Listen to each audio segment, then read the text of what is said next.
हमारी रुचि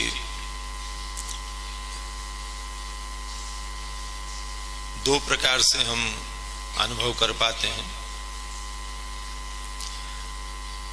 एक, पूर्व से ही हमने निश्चय किया हो कि हमें ये वस्तु मिले और वो वस्तु मिल जाती है तो हम प्रसन्न हो जाते हैं कि जो हमारी रुचि का है वो हमको मिला।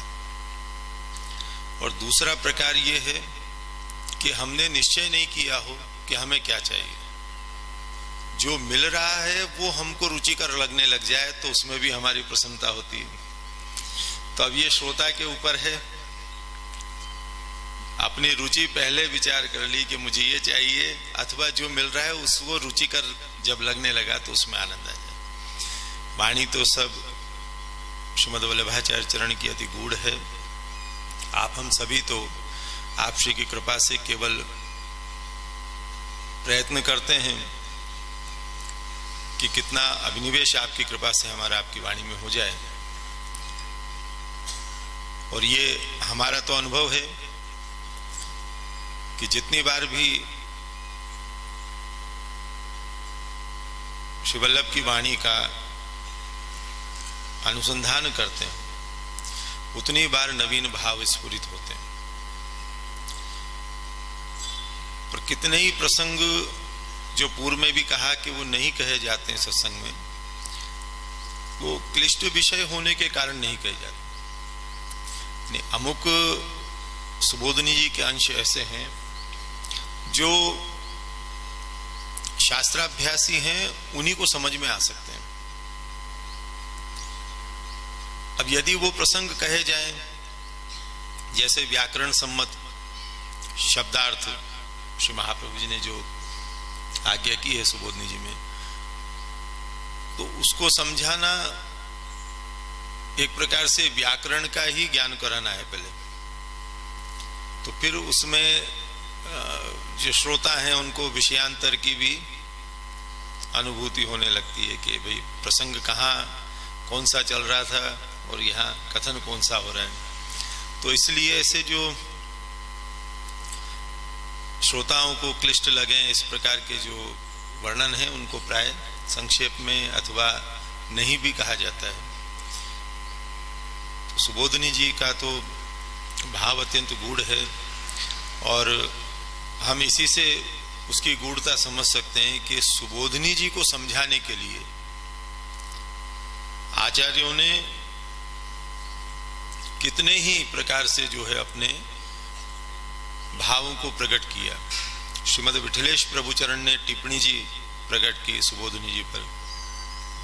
श्री पुरुषोत्तम जी महाराज दशदिगंत विजयी आप श्री ने प्रकाश नामक टीका की है। श्री वल्लभ जी महाराज ने सुबोधनी जी पर लेख लिखा है। पुष्टि भक्ति मार्ग के परम विद्वान श्री लालू भट्ट जी के नाम से, जिनको प्राय सब जानते हैं, उन्हें भी योजना लिखी है सुबोधनी जी पर। और कितने ही ऐसे अत्यंत रसमय विषय हैं उन पर भी श्री हरिराय महाप्रभु आदि आचार्यों ने अपने लेख जो हैं वो लिखे हैं, भाव प्रकट किए हैं। तो ये सब विचार करेंगे हम तो ये बात समझ में आ जाएगी कि सुबोधनी जी कितना गहन विषय है ना। आप और हम तो सहज कह देते हैं कि सुबोधनी जी की कथा है ना। मनन करें तो इस बात को समझेंगे कि सुबोधनी जी तो अगाध है ना। जैसे श्रीमद् भागवत शास्त्र ही, वक्ता तो बहुत हैं श्रीमद् भागवत के, कथाएं तो प्राय करते ही हैं, वक्ता लोग सुनते हैं, सब श्रोता है ना। किंतु वास्तव में भागवत शास्त्र क्या है? श्री महाप्रभु जी ने एक वाक्य में भागवत शास्त्र क्या है ये समझाया। आनंदस्य हरेर लीला शास्त्रार्थ दशदा हिसाब। आनंद रूप हरि की लीला ही भागवत शास्त्र है। अब भागवत से हरि की आनंदमयी लीला का अनुभव नहीं किया तो फिर भागवत को कहां सुने। श्री महाप्रभु जी कह रहे हैं भागवत शास्त्र सर्व संदेह वारक शास्त्र है। और भागवत का श्रवण करके भी यदि कोई संशय रह जाता है तो फिर हमने भागवत को कहां समझा। सर्व संदेह वारक शास्त्र, ब्रह्मसूत्र, गीता, वेदों में जो परमात्मा के संदर्भ में कहा गया है वो समझना बहुत कठिन है। उन सबको समझाने वाला शास्त्र एकमात्र कोई है तो वो श्रीमद् भागवत शास्त्र है। किंतु यदि भागवत सुन के भी अगर भगवान के स्वरूप, सामर्थ्य और लीला में कोई संशय होता है तो फिर हम कहां जाएंगे। फिर महाप्रभु जी तो कह रहे हैं कि सर्व संदेह भागवत से निवृत्त होते हैं, और भागवत सुन के संदेह अगर होते हो तो फिर कहां जाओ। ये तदर्थ श्री महाप्रभु जी ने सुबोधनी जी प्रकट करी, क्योंकि भागवत जी में भी भगवान की 10 प्रकार की लीला जो है उनके स्वारस्य को समझना वो बहुत कठिन है। श्रीमद् भागवत में वर्णित लीलाओं के भी स्वारस्य को समझना बहुत कठिन है। इसलिए आचार्यों ने कृपा करके आप हम सभी पर उन लीलाओं के भाव समझाएं। तो आपकी कृपा से ही जितना भाव स्फुरित होता है उतना कहा जाता है। एकाग्र चित्त होकर श्रवण करेंगे तो आपकी कृपा से, श्री वल्लभ की कृपा से जो भगवद लीला का आनंद है वो हृदय में स्फुरित होगा। ये प्रामाणिक बात है, अनुभव प्रमाण है इसमें भगवदियों के। तो आप श्री तो वैसे भी नित्य क्रम में भी श्रीमद् भागवत का सत्संग करते और कराते थे। श्री महाप्रभु जी का क्रम था, भोजन कर विश्राम छिनक ले, निज मंडली बुलाई, वेणु गीत पुनि युगल गीत की रस वर्षा बरसाई। तो नित्य आपका क्रम था। तो भगवान की लीला, रसमयी लीला, वो भागवत का विषय है। तो इसमें रस को हम ग्रहण कर पाए तो वो श्री वल्लभ प्रभु की कृपा है।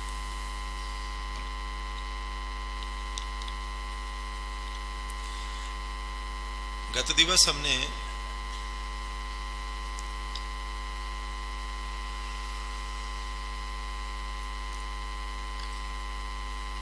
गर्गाचार्य जी के वचनानुसार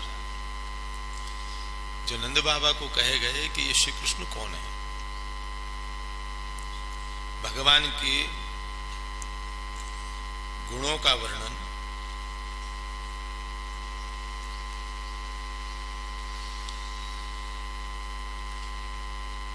तस्मान नंदात्मजोयम ते नारायण समो गुणै श्रिया कीर्त्यानुभावेन गोपायस्व समाहित। इससे है नंद जी, आपका यह पुत्र गुणों से तथा श्री, कीर्ति और प्रभाव से नारायण के समान। आप सावधानता से इसका पालन करो। यहां श्रीमदाचार्य चरण ने नारायण के 6 रूपों का वर्णन किया। गत दिवस संभवतः हमने 3 रूपों पर चर्चा की थी, किंतु वो जितना भाव कहना चाहिए था उतना कहा नहीं गया था। नारायण के गुण तो कहे, पर श्री कृष्ण में कैसे परिलक्षित हो रहे हैं इसका भी विचार करना है।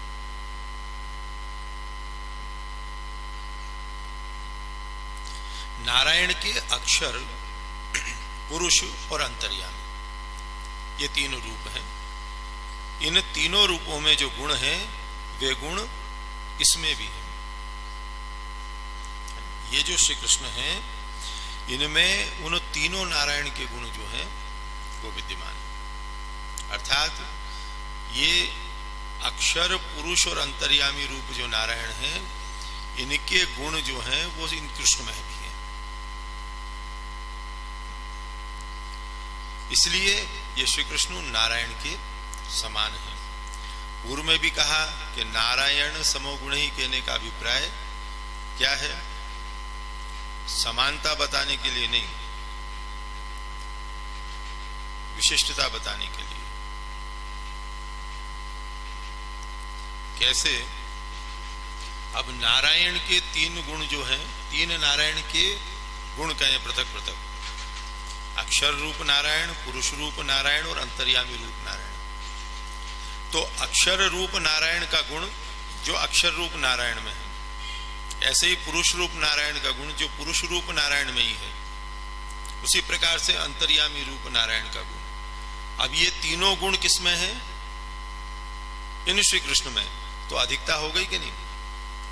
एक नारायण का नहीं, 3 नारायण के गुण आ गए, तो अधिकता हुई। उसी प्रकार आगे त्रिविध नारायण और कहे जाएंगे, उनके गुण भी इनमें। अर्थात अक्षर रूप नारायण जो कार्य करते हैं वो कार्य ये श्री कृष्ण कर सकते हैं, ये कर सकते हैं। उसी प्रकार से पुरुष रूप नारायण जो कार्य करते हैं वो कार्य ये श्री कृष्ण कर सकते हैं। तो सभी नारायणों के कार्यों को करने वाले एक कृष्ण हैं, तो विशेषता हो गई कि नहीं? 6 नारायण के कार्य करने की सामर्थ्य ये श्री कृष्ण में। तो अक्षर रूप नारायण का कार्य क्या है? तो आचार्य चरण आज्ञा कर रहे हैं कि नारायण के इस अक्षर रूप से जितने जीवगण सृष्टि में उत्पन्न हुए हैं वे सब भगवान के गुणों को प्रकट करने वाले हैं। देखो, सतचित आनंदात्मक ये नारायण,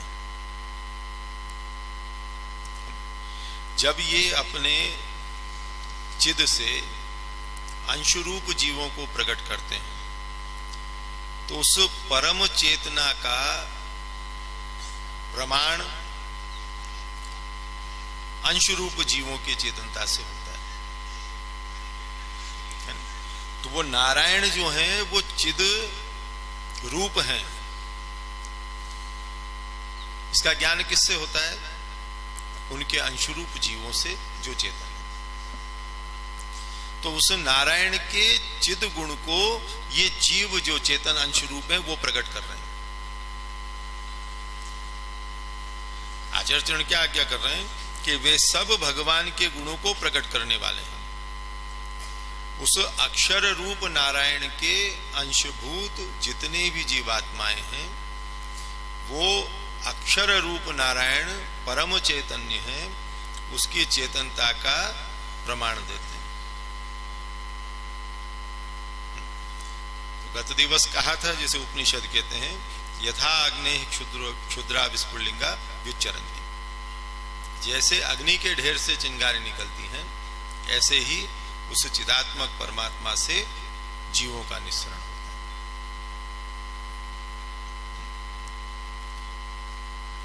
अग्नि के ढेर में हाथ डालें तो हाथ जलता है,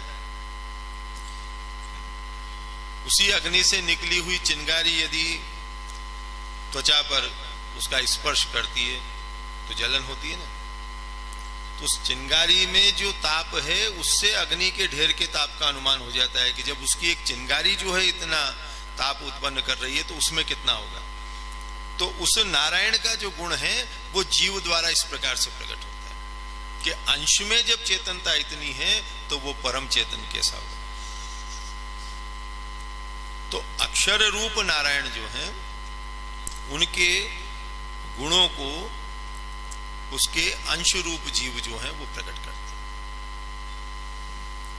और उन गुणों को प्रसिद्ध करने के लिए भगवान ने वैसा रूप धारण किया है, अक्षर रूप।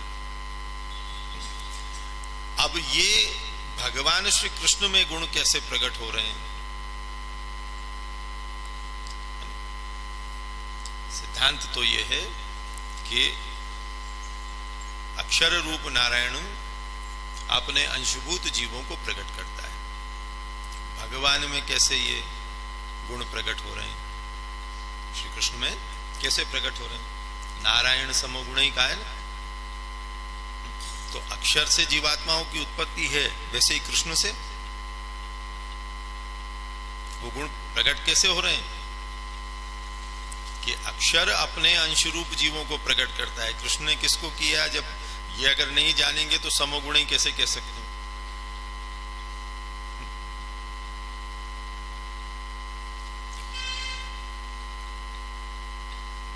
नारायण के प्रथम अक्षर स्वरूप से उत्पन्न जीवों से जो कृष्ण से उत्पन्न जीव हैं, ध्यान देना, नारायण अक्षर रूप नारायण ने जैसे अपने चिदंश जो है प्रकट किए, ऐसे कृष्ण से भी जीव का सृजन है।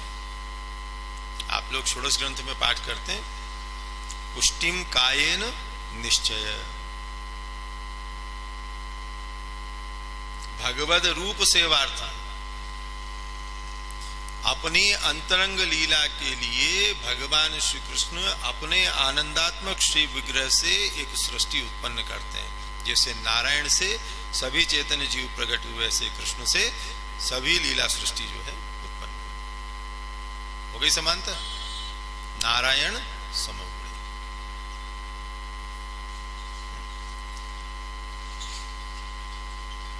तो नारायण के प्रथम अक्षर स्वरूप से उत्पन्न जीवों से ये जीव जो गुणों की प्रसिद्धि करने वाले हैं, ये भिन्न प्रकार के हैं। देखो यहां श्री महाप्रभु जी क्या आज्ञा कर रहे हैं,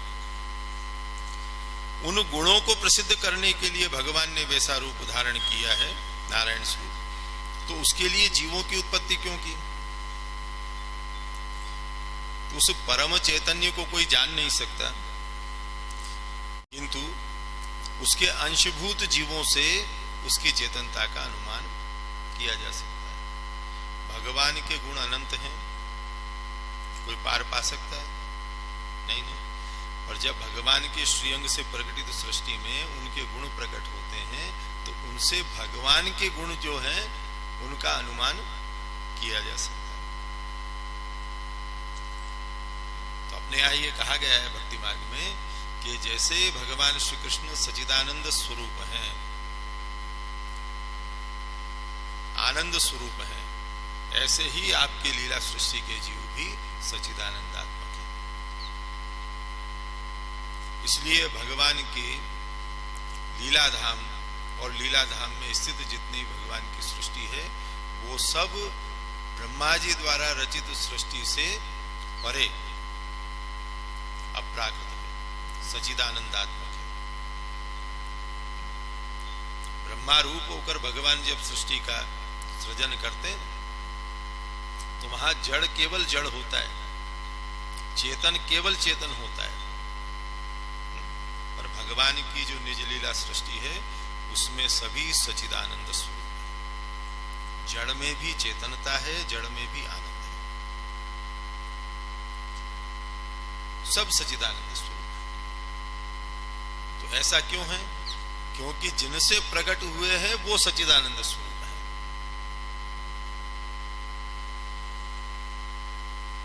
तो जैसा कारण है वैसा ही कार्य होगा। इसीलिए लीला सृष्टि के सब जीव जो हैं ये सब आनंद स्वरूप।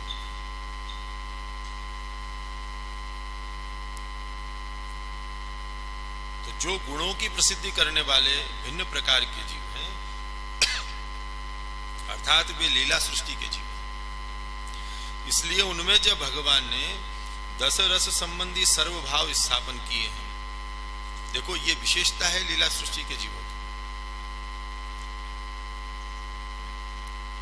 दस रस संबंधी सभी भाव उन लीला सृष्टि के जीवों में प्रकट किए।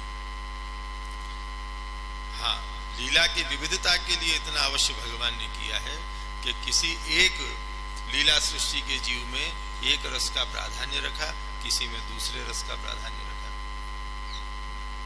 तो आप लोग सब जो नित्य सत्संग करते हैं तो वार्ता प्रसंगों में बांचते हैं, ये तामस भाव रूप हैं, ये सात्विक भाव रूप हैं, ये राजस भाव रूप हैं, बांचते ना, तो उसका रस यही है। अन्यथा विविधता कैसे होगी लीला में? एक ही प्रकार की हो जाएगी। जैसे ब्रह्मा जी द्वारा जब ये सृष्टि की रचना की गई तो कितने प्रकार के जीव, कितनी योनियों में जो है उनकी स्थिति मानी है, भिन्न भिन्न प्रकार की, जलचर, नभचर, उभयचर, स्थलचर, सब प्रकार के जीव। या जीव से अभिप्राय देह से है। तो उसी प्रकार से भगवान की लीला सृष्टि में भी सब है।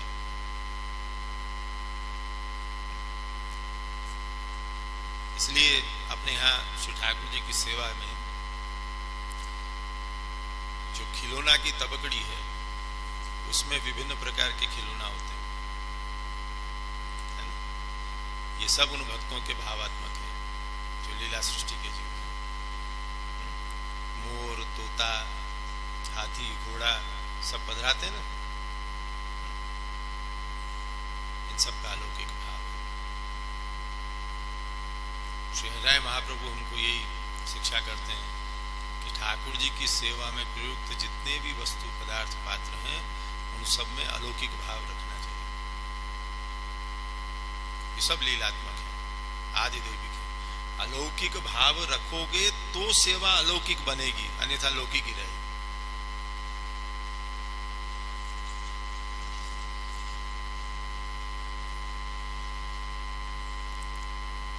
किस वस्तु में कौन सी भावना करनी, वो सब कृपा करके श्री गोकुलेश प्रभु श्री हरिराय महाप्रभु ने प्रकट की भाव।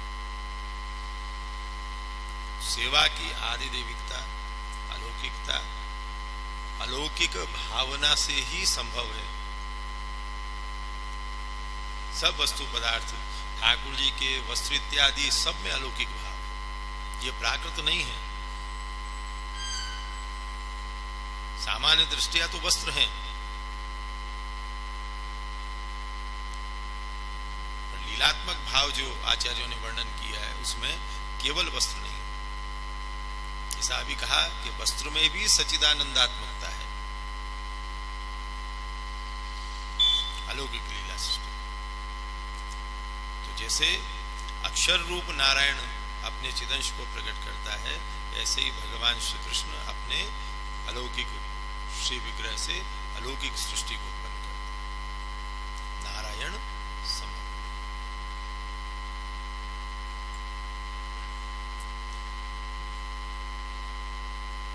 इसलिए उनमें भगवान ने दशरथ संबंधी सर्वभाव स्थापन किए हैं। उन भावों के पोषण के लिए भगवान भी अपने में स्थित गुणों को प्रकट करते हैं, जिससे वे लीला सृष्टि के जीव भगवत गुण प्रकाशक होते हैं। जैसे अभी कहा कि जीव की चेतनता से उस परम चैतन्य का अनुमान होता है, उसी प्रकार से भगवान के गुण जब भगवान अपने भक्तों में स्थापित करते हैं तो उन भक्तों से भगवान के अलौकिक गुण का जो है अनुमान होता है। अनुमान शब्द इसलिए कह रहे हैं कि पूर्णतः तो फिर भी नहीं जाना जा सकता, क्योंकि अगणित अनंत है ना, अनंत गुण है। तो हम ये नहीं कह सकते कि इतना ही है, किंतु अनुमान तो होता है।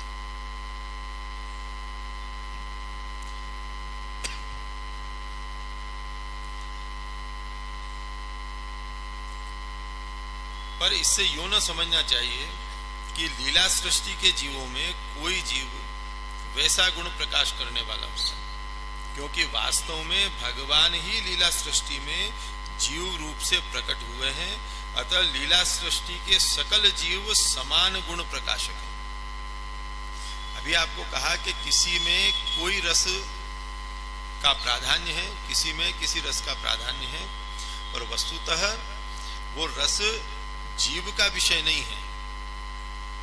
भगवान ने अपने में स्थित रस जो है वो स्थापित किया है, इसलिए जीव में जब वो रस दिखता है तो उससे भगवान कितने रसात्मक हैं इसका अनुमान।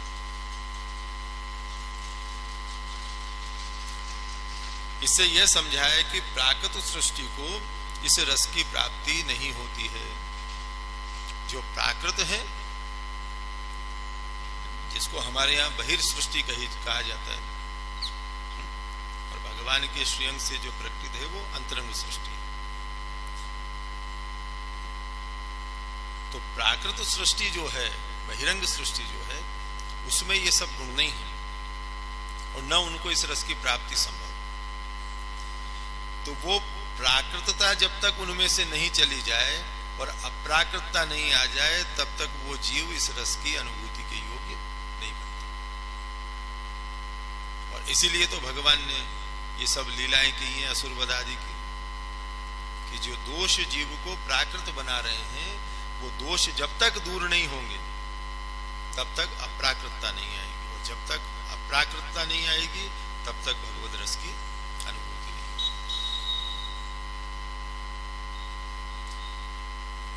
दूसरा, पुरुष रूप नारायण। इस स्वरूप से अपने से संबंध करने योग्य जीवों को ग्रहण करते हैं। पुरुष रूप नारायण अपने से संबंध करने योग्य जीवों को ग्रहण करते हैं, इसलिए पुरुष रूप के गुण ऐसे प्रभाव वाले हैं जो जीवों के स्वभाव का परिवर्तन कर दोषों को मिटाकर अपने तुल्य बना देते। पुरुष रूप से भगवान भोक्ता है, पुरुष रूप से भगवान भोक्ता है। पुरुष ब्रह्मांड विग्रह अक्षर जैसे जीवों के दोष मिटाकर उनको ग्रहण करते हैं, वैसे ही श्री कृष्ण व्रज सुंदरियों में अधिक रस उत्पन्न करते हैं, जिससे वे पुरुष के समान धर्म प्रकट कर लीलाएं।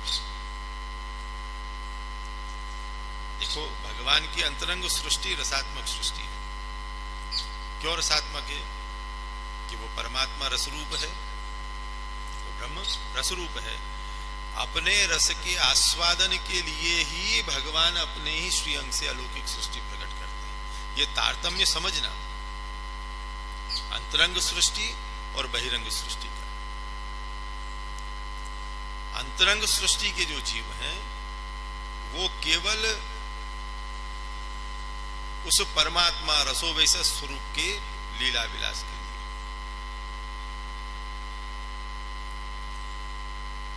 अपने रस का उस अंतरंग सृष्टि के जीवों में स्थापन कर लीला द्वारा वो परमात्मा जो रस रूप है स्वयं ही आस्वादन करते हैं।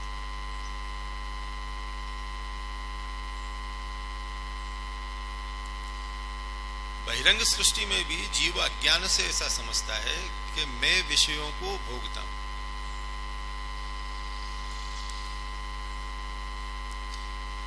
सिद्धांततः विचार करेंगे तो वस्तुतः इस जगत में जहां कहीं भी जिस किसी भी माध्यम से जो भी वस्तु ग्रहण की जा रही है, उस ग्रहण का आनंद यानी भोक्ता जो है वो तो केवल परमात्मा है।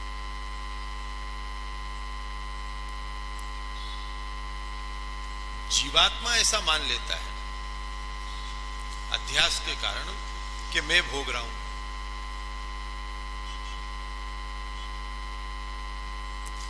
सहज अपन कह देते हैं कि मैंने देखा, मैंने सुना, ऐसा कहते हैं व्यवहार में। तो जो सुनने वाला है वो कौन है? मैं से अभिप्राय आत्मा जो देह स्थित है, वो आत्मा ही तो कहता है नहीं कि मैंने देखा। आत्मा को तो चक्षु है नहीं, चक्षु इंद्रिय तो आत्मा से पृथक विषय है। तो दृश्य को ग्रहण किसने किया? चक्षु इंद्रिय ने। और अध्यास के कारण जीवात्मा क्या मानता है कि मैंने देखा।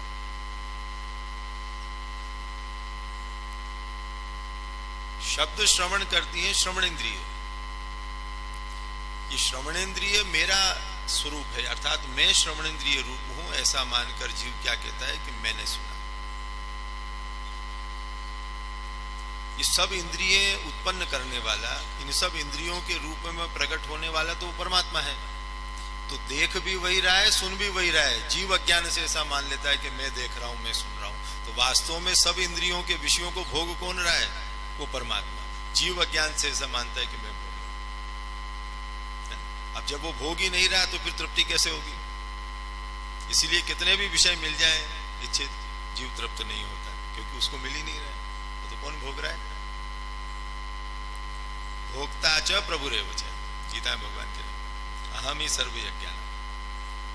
वास्तव में भोक्ता तो वो है। तो पुरुष रूप से वो ही विषयों को भोगता है। तो जैसे पुरुष रूप नारायण जो है वो सब इंद्रियों के विषयों का भोगता है, और प्रत्येक देह में स्थित जीवात्मा जो है वो तो माध्यम बनता है। उसी प्रकार से अलौकिक लीला सृष्टि में भी ये श्री कृष्ण अपने रस का अपने भक्तों में स्थापन करके लीला द्वारा स्वयं उसके ये समानता पुरुष रूप नारायण से श्री कृष्ण। पुनः ध्यान देना, कृष्ण के भोक्ता होने में ये पुरुष रूप नारायण के भोक्ता से बहुत बड़ी विलक्षणता है, बहुत अधिक। क्योंकि पुरुष रूप नारायण तो जागतिक पदार्थ जो विषय बनते हैं इंद्रियों के, उनका भोक्ता है, और श्री कृष्ण परम रस का भोक्ता है।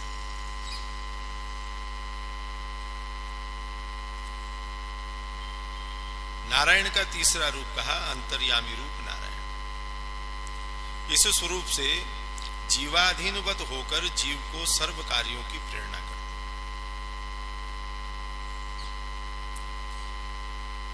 पूर्व में दस्युओं के प्रेरक भी अंतर्यामी हैं, ये वाक्य आया था।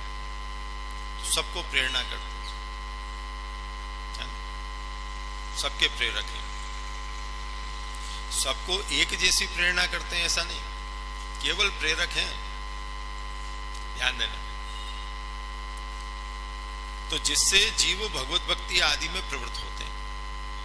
ये अंतर्यामी रूप नारायण जो है ये प्रेरक है, जो भक्ति के अधिकारी जीव हैं उनमें भगवत भक्ति की प्रेरणा करने वाले। इससे भक्ति जनक असाधारण गुण जो हैं वो इस अंतर्यामी रूप नारायण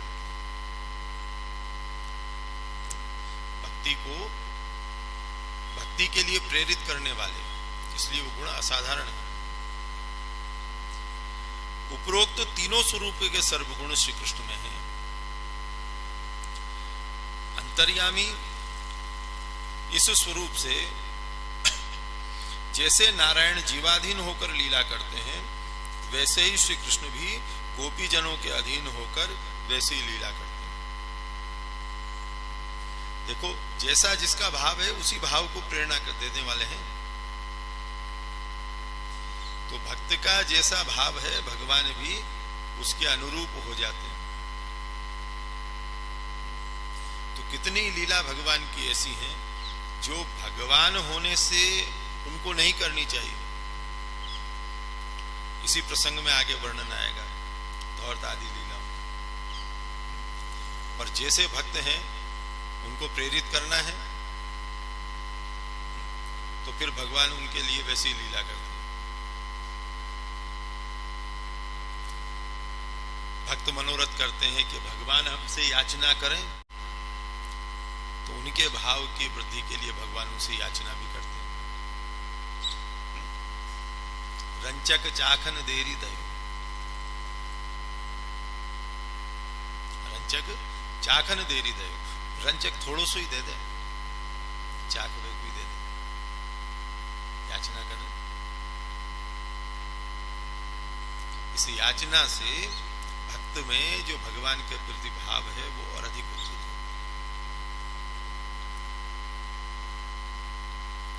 तो जैसे अंतर्यामी रूप नारायण सबका प्रेरक है, ऐसे ही भगवान श्री कृष्ण ये जो प्रकटित स्वरूप सामने विराज रहे हैं नंद बाबा की गोद में, ये भी वैसे ही नारायण सर्वगुणी सबका प्रेरक है।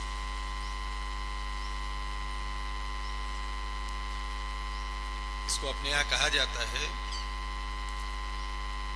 कि भक्त के हृदय में भगवान को अंगीकार कराने के लिए जो मनोरथ उठते हैं, वो मनोरथ भी भक्त का स्वतंत्र विषय नहीं होता। भगवान प्रेरणा करते हैं कि तू ये मनोरथ कर, तब भक्त के हृदय में वो मनोरथ प्रकट होता है। ये प्रेरकत्व है।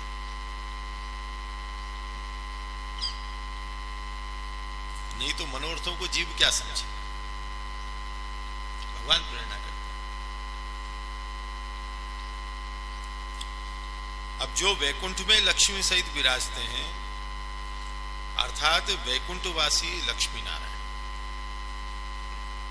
तो लक्ष्मी नारायण चतुर्थ, तीन नारायणों का वर्णन किया, चौथे कौन से? लक्ष्मी नारायण जो वैकुंठवासी, रमा वैकुंठ में जो विराजते हैं, जो सूर्य मंडल में सर्व वेदों के साथ विराजते हैं, अर्थात सर्वांधकार निवारक सूर्य नारायण बहिरंधकार की भी निवृत्ति करते हैं और वेदों सहित विराजने से ज्ञान से आंतर अंधकार की भी निवृत्ति करते हैं। लक्ष्मी नारायण, सूर्य नारायण और पृथ्वी पर सब ब्राह्मणों में सकल हितकारी यज्ञ नारायण, यज्ञ रूप से विराजमान जो सबके मनोरथ पूर्ण करते। यज्ञो वै विष्णु, यज्ञ निश्चय ही विष्णु स्वरूप है कहते हैं वेद। इस प्रकार ये तीन रूप ब्रह्मांड के नारायण के हैं। इन तीन स्वरूपों के गुणों के समान गुण श्री कृष्ण में है। तो एक भाव इसका समझें तो ये भी प्रकट होता है कि अक्षर रूप नारायण, पुरुष रूप नारायण और अंतर्यामी रूप नारायण है ना, ये कारणात्मक नारायण, कारण रूप नारायण, और लक्ष्मी नारायण, सूर्य नारायण और यज्ञ नारायण ये कार्य। तो नारायण का कारण रूप और कार्य रूप, इन दोनों रूपों से जो भी कार्य नारायण ने किए हैं वो सब कार्य इन श्री कृष्ण ने किए। कैसे? तो आज्ञा कर रहे हैं यहां कि वैकुंठवासी नारायण लक्ष्मी को जगत जननी अक्षरानंद रूप एवं सर्व सौंदर्य से भी विशेष सौंदर्य धारण करने वाली बनाते हैं। ध्यान देना, भगवान नारायण की शक्ति रूपा श्री लक्ष्मी जी तो कौन से प्रकृति है? नारायण से, उनकी आराधनीय शक्ति है नारायण की। तो लक्ष्मी जी में जो भी गुण हैं, सौंदर्य आदि हैं, वो किसके हुए? नारायण के।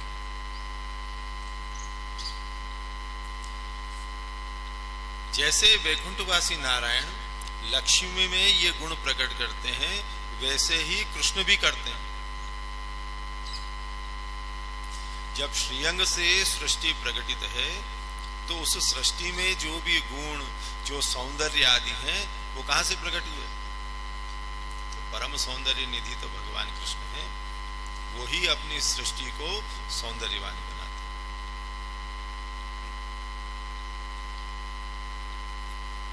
टिप्पणी जी में श्रीमद् विठलेश प्रभु चरण ने आज्ञा की,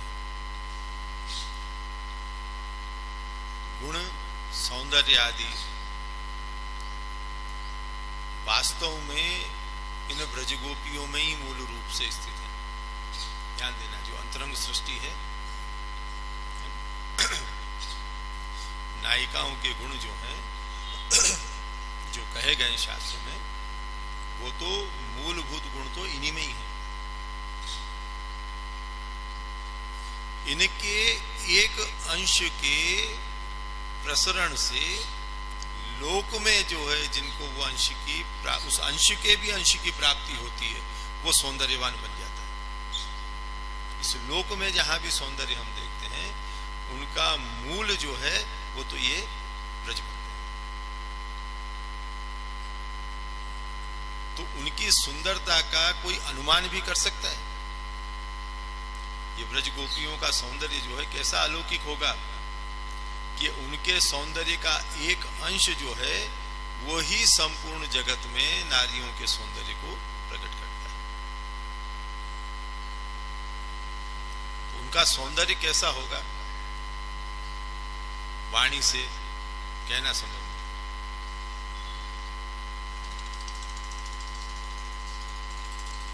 आप सब अब ये फागुन में रसिया गान करेंगे,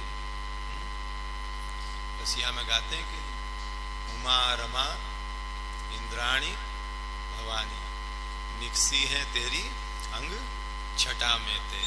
तो अब समझ लो, जब इनका सौंदर्य इतना है तो जिसकी अंग की छटा मात्र ये है, उसका सौंदर्य कितना होगा, उसका सौंदर्य कितना होगा, अनुमान भी नहीं कर सकते। जब इनके सौंदर्य का पार नहीं पाता लक्ष्मी आदि के, तो वो नित्य सिद्धा रासेश्वरी के सौंदर्य को कौन पा सकता है? तो लक्ष्मी जी में जो सौंदर्य है वो इन्हीं कृष्ण का यूं समझो, जैसे लक्ष्मी का सौंदर्य नारायण से प्रकट होने के कारण उनका है, वास्तव में ये सर्वत्र जहां भी हम सौंदर्य देख रहे हैं वो इन कृष्ण का है। तो सौंदर्य की दृष्टि से जो लक्ष्मी नारायण के गुण है वो गुण भगवान श्री कृष्ण सबको सुंदरता प्रदान करने का। अब सूर्य मंडलस्थ नारायण, यदि ये सूर्य नारायण प्रकट न हो तो जगत से शीत अंधकार आदि अज्ञान का नाश न हो। उनके उदय से जगत प्रकाशित होता है, सर्व कार्य सिद्ध होते हैं।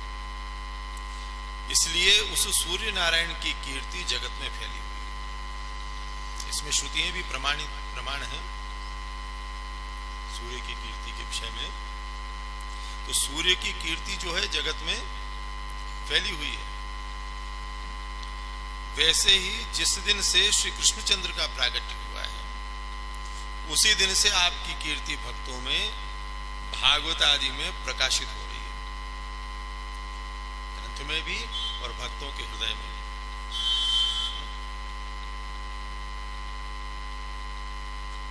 जा दिन ते हरि गोकुल प्रगटे, दिन दिन होत कल्याण, सांवरो मंगल रूप निधान। तो जो पा रहे हैं वो तो गाएंगे, कीर्ति कब होती है? जो पाता है वही तो गान करता है ना। तो सब भक्तों के हृदय में वो आनंद प्रकट हुआ, जा दिन ते हरि गोकुल प्रगटे। तो सब गान कर रहे हैं भगवान की उज्जवल कीर्ति का। तो जैसे सूर्य की कीर्ति का गान होता है वैसे भगवान श्री कृष्ण की कीर्ति का भी गान भक्तगण करते हैं। तो सूर्य जैसे बहिर्जगत को प्रकाशित करता है, ऐसे ही भगवान श्री कृष्ण प्रकट होकर भक्ति जगत को प्रकाशित करते हैं। सूर्य का प्रकाश बहिर्जगत के स्वरूप का परिज्ञान कराता है, ऐसे ही आंतर जगत जो है उसका परिज्ञान। इसलिए ज्ञान को प्रकाश रूप का है ना। अंधकार रूप क्या है? अज्ञान, और प्रकाश रूप ज्ञान।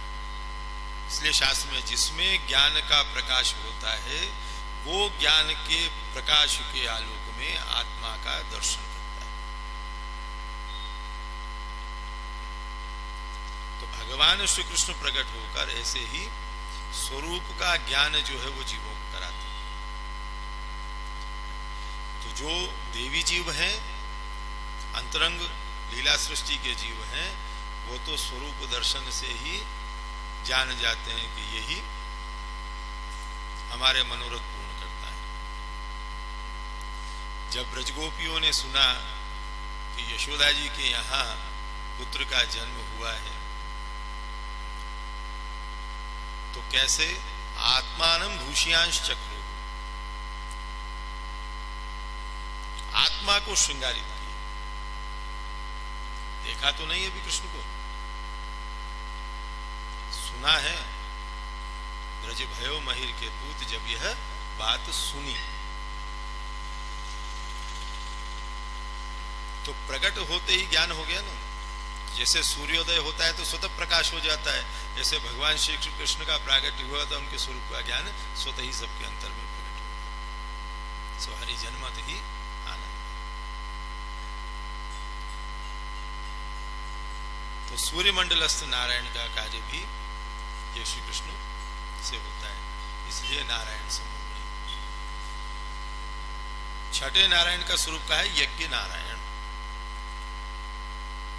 जैसे यज्ञ नारायण आदिदेविक रूप से सर्व जनता का कल्याण करने से अपना महात्म जनाते हैं, वैसे ही महाप्रभावशाली भगवान श्री कृष्ण भी सर्वोद्धार करने से अपना महात्म प्रकट कर रहे हैं। जैसे यज्ञ इच्छाओं की पूर्ति करता है, यज्ञ किस लिए किया जाता है?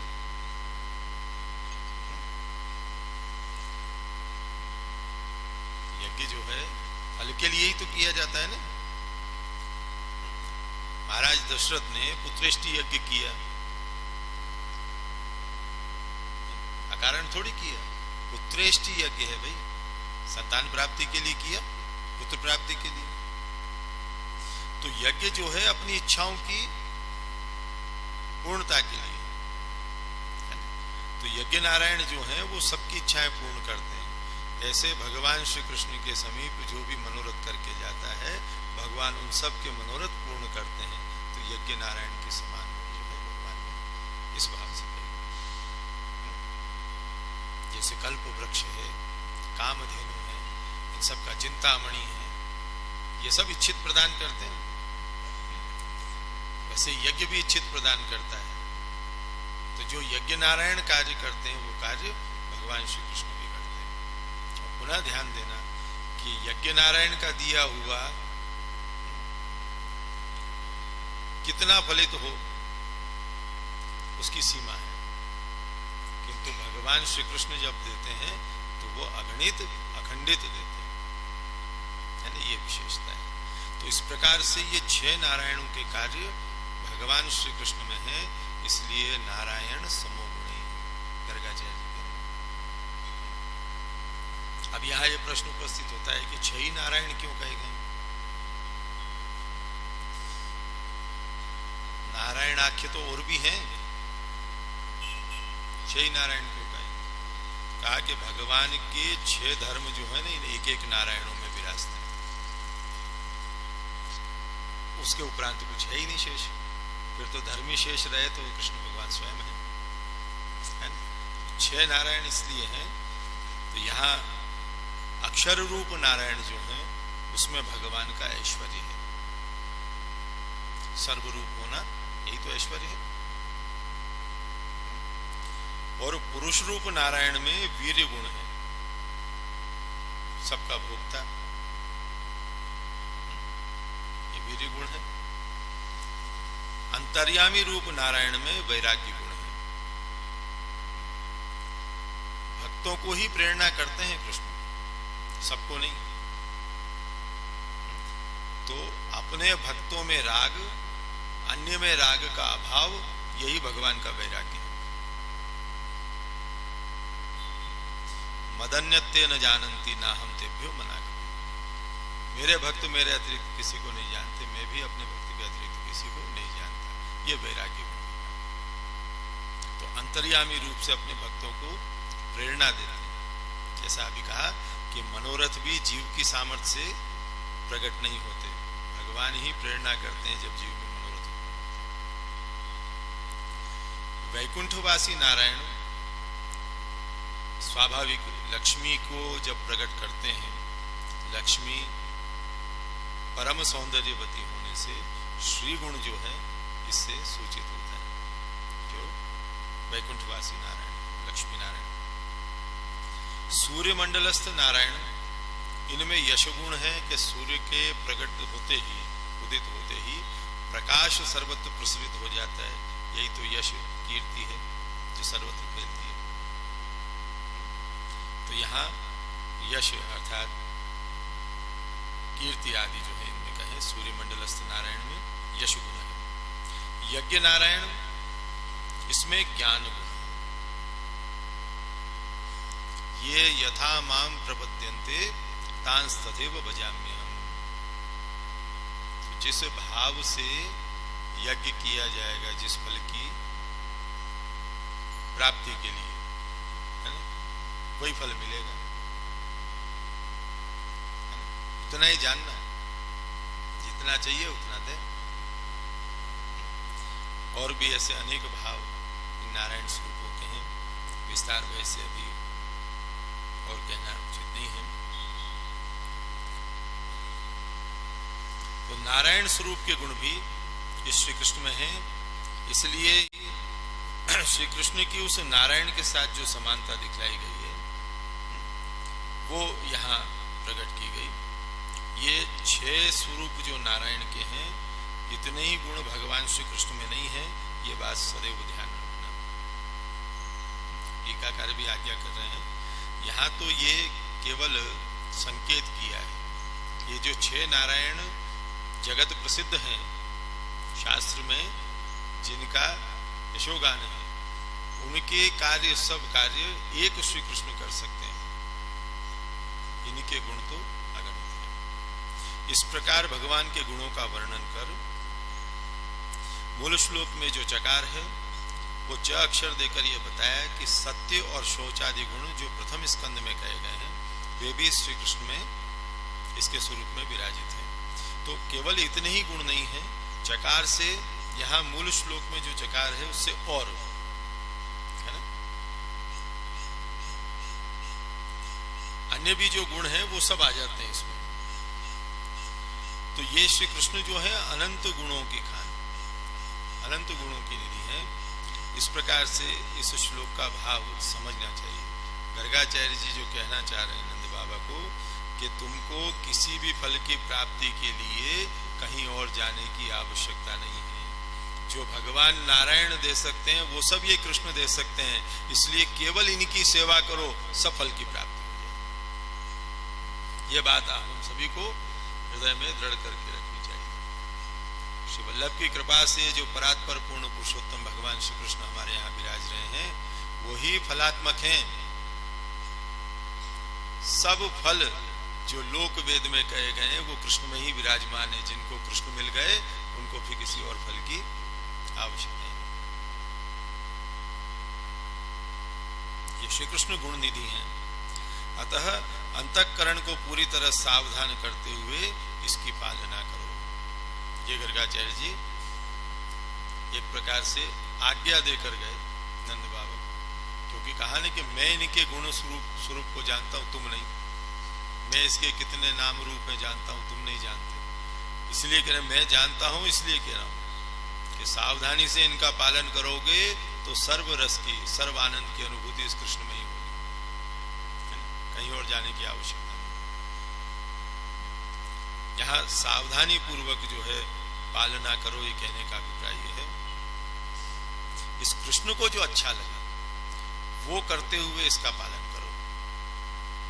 सावधानी किस बात की रखनी है कि मेरे कृष्ण को क्या अच्छा लगता है, मेरे कृष्ण को प्रसन्नता किस में होती है, उसका ध्यान रखते हुए इनकी प्रसन्नता के लिए यदि सर्व कार्य करोगे तो निश्चय सब आनंद की प्राप्ति इस कृष्ण से ही हो जाएगी, सर्वानंद की प्राप्ति। ये अपन सभी पुष्टि मार्गीय जीवों को समझ लेना चाहिए। भगवान श्री कृष्ण की सेवा इसी भाव से करनी चाहिए। साक्षात फलात्मक हैं, इन कृष्ण के उपरांत और कुछ नहीं अखिल ब्रह्मांड में, सब इन्हीं में है। तो सेवा इसी भाव से करनी कि फलात्मक कृष्ण मिले हैं, इनसे किसी और फल की इच्छा नहीं। तस्य सेवा प्रगुर्वीत यावत् जीवम स्वधर्मतः न फलार्थम न भोगार्थम न प्रतिष्ठा। इस प्रकार का उपदेश जो है नंदराय जी को करके गर्गाचार्य जी बता रहे। अन्य समग्र प्रपंच को भूल जाओ, केवल इस कृष्ण का ही ध्यान करो, इसी का रक्षण पोषण करो, है ना? और किसी भी कार्य को करने का विचार भी मत करो, क्योंकि उससे जो फल प्राप्त होगा सब नश्वर होगा और कृष्ण की सेवा से जो मिलेगा वो अक्षय। इसलिए और कर्तव्यों का विचार मत करो। वैष्णवों ध्यान देना इस बात पर। और कोई भी कर्तव्य जो है वो कभी भी उत्तम श्रेष्ठ फल नहीं दे सकते, भले ही शास्त्र में कहे गए हों। वर्ण धर्म आश्रम धर्म आदि, उनसे मिलने वाला फल भी अत्यंत तुच्छ है। जो कृष्ण की सेवा करने से मिलेगा वो फल तो अक्षय, पूर्णानंद की जिसमें अनुभूति हो। इसका अवेक्षण पूरी सावधानी से करना, अर्थात इसको अकेला न छोड़ना और न इसको कहीं भी ले जाना। यही खूब आनंद करो। अरे जब सकल आनंद की प्राप्ति यहाँ इससे यही हो रही है, फिर कहीं जाने की आवश्यकता भी कहाँ है? जाए तो तब जाए कि ये पता चले कि भाई वहां मिलेगा ये आनंद, वहां नहीं यही मिलेगा, है ना? सो गृह सेवा का भाव भी यहाँ प्रकट हो रहा है। अपने घर में श्री ठाकुर जी को मंदिर में पधराओ और खूब आनंद से लाड लड़ाओ। तो नंद बाबा यशोदा आदि जो सुख पाते थे ब्रज में, वो सब सुख यही भक्तों को मिल गया,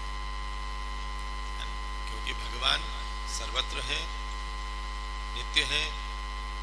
इसलिए जहां कहीं भी भाव से उनका सेवन किया जाए, वहीं भक्त को उनके आनंद की अनुभूति।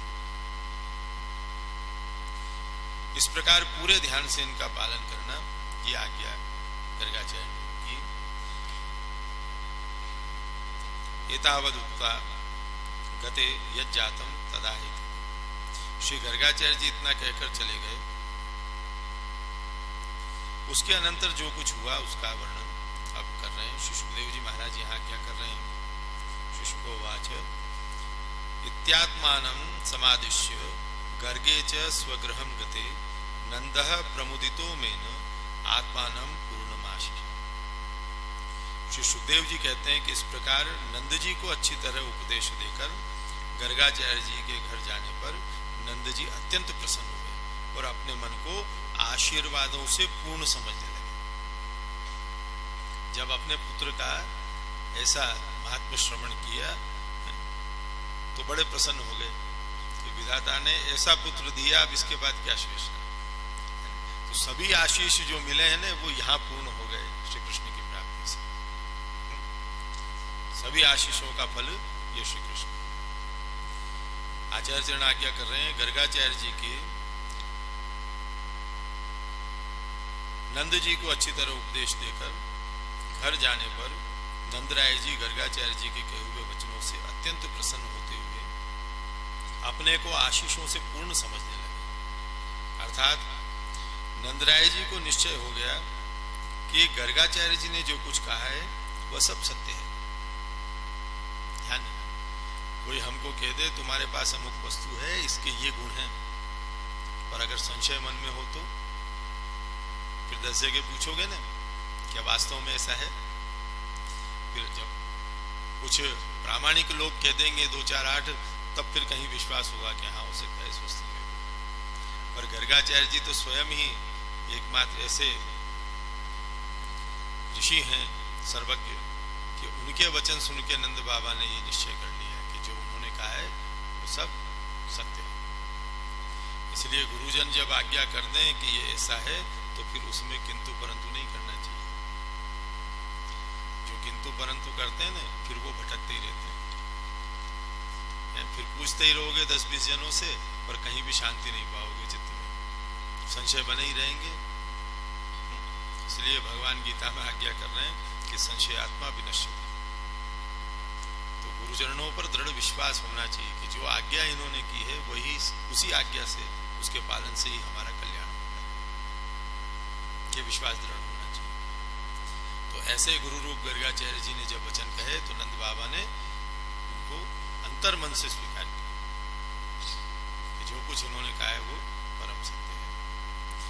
अब मेरे सर्व कार्य निर्विघ्न सिद्ध होंगे, कोई भी संकट आएगा तो स्वतः टल जाएगा, क्योंकि सर्व संकटों का बारक श्री कृष्ण, ये गर्गाचार्य जी ने पहले वर्णन किया कि श्रेय की प्राप्ति और आनंद की प्राप्ति दोनों इस कृष्ण से हो। यद्यपि नंदराय जी भगवान के स्वरूप ज्ञान के योग्य नहीं थे, ध्यान देना, तो भी गर्गाचार्य जी के वचनों से भगवत स्वरूप अर्थात ये बालक पूर्ण ब्रह्म है, इस प्रकार स्वरूप के ज्ञान होने पर भी भयभीत न हुए, और यह भगवान मेरे पुत्र नहीं है इसका भी नंद जी को दुख नहीं हुआ।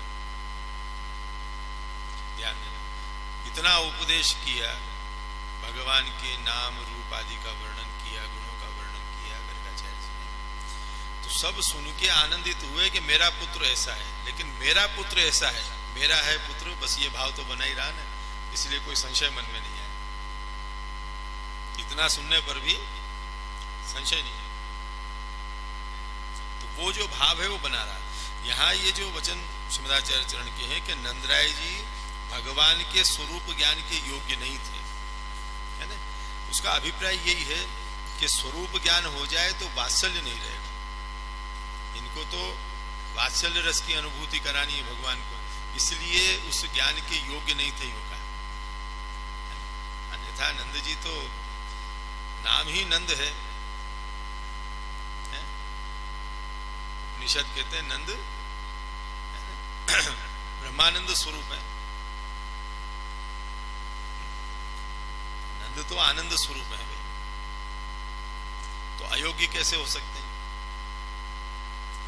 तो उस दृष्टि से अयोग्यता नहीं माननी चाहिए। केवल जो लीला द्वारा जिस रस की अनुभूति भगवान इनको कराना चाहते हैं, उस रसानुभूति में ये स्वरूप ज्ञान जो है बाधक बन जाता है, इसलिए अयोग्यता कही। अब मूल श्लोक में आत्मा शब्द का भाव करें, इत्यात्मानम समादिश्य। इसका भाव समझाते हुए आचार्य चरण आज्ञा कर रहे हैं कि आत्मा शब्द देकर श्री सुखदेव जी ने यह समझा है कि यह आपका बालक कृष्ण भगवान एवं आत्म रूप है, ऐसा बालक आपका पुत्र हुआ है। यहां इत्यात्मान, यहां आत्मा शब्द है ना, दोनों के अर्थ में है। भगवान श्री कृष्ण के लिए भी आत्मा शब्द है और नंद बाबा के लिए भी। तो ये जो श्री कृष्ण है ये सबका आत्मा है, सामान्य बालक मत समझना। आपका बालक कृष्ण भगवान एवं आत्म रूप है, ऐसा बालक आपका पुत्र हुआ है। तो जो भगवान है और जो सबका आत्मा है।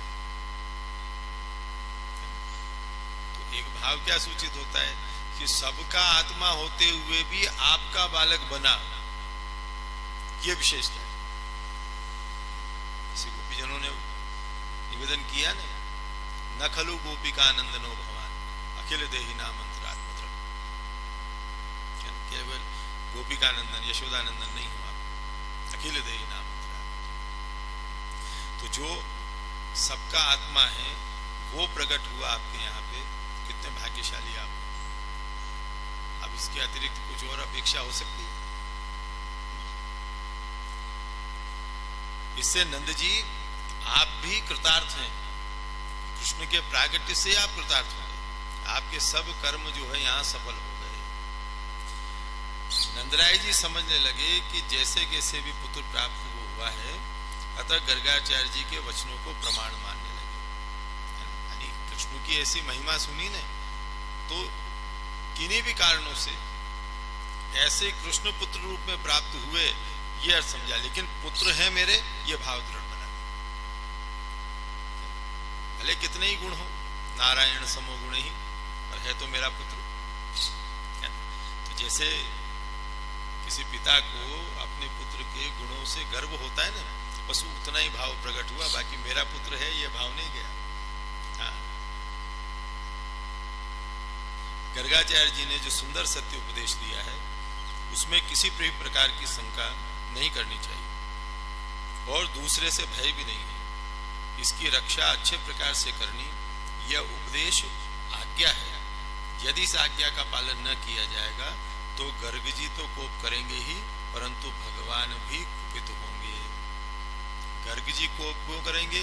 कह रहे इतना महात्म्य इनका तुमको समझा दिया, उसके बाद भी समझ में नहीं आया। तो सावधानी पूर्वक सेवा करो, इसका पालन करो। और भगवान कुपित क्यों होंगे? कह रहे जब गर्ग जी द्वारा समझा दिया कि मैं कौन हूं, तो अब तो किसी और की तरफ दृष्टि नहीं जानी चाहिए, मेरा ही लालन पालन करके परम सुख को प्राप्त करो। भगवान भी कुपित हो जाएंगे। यशोदा जी पर हुए कि नहीं? स्तनपान कराते कराते दूध उफलने लगा रसोई में, तो ठाकुर जी को भूमि पर पधरा के दूध उतारने चले गए।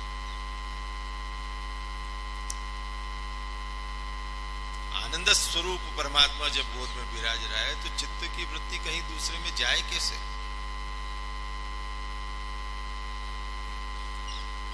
अन्यत्र जानी नहीं चाहिए।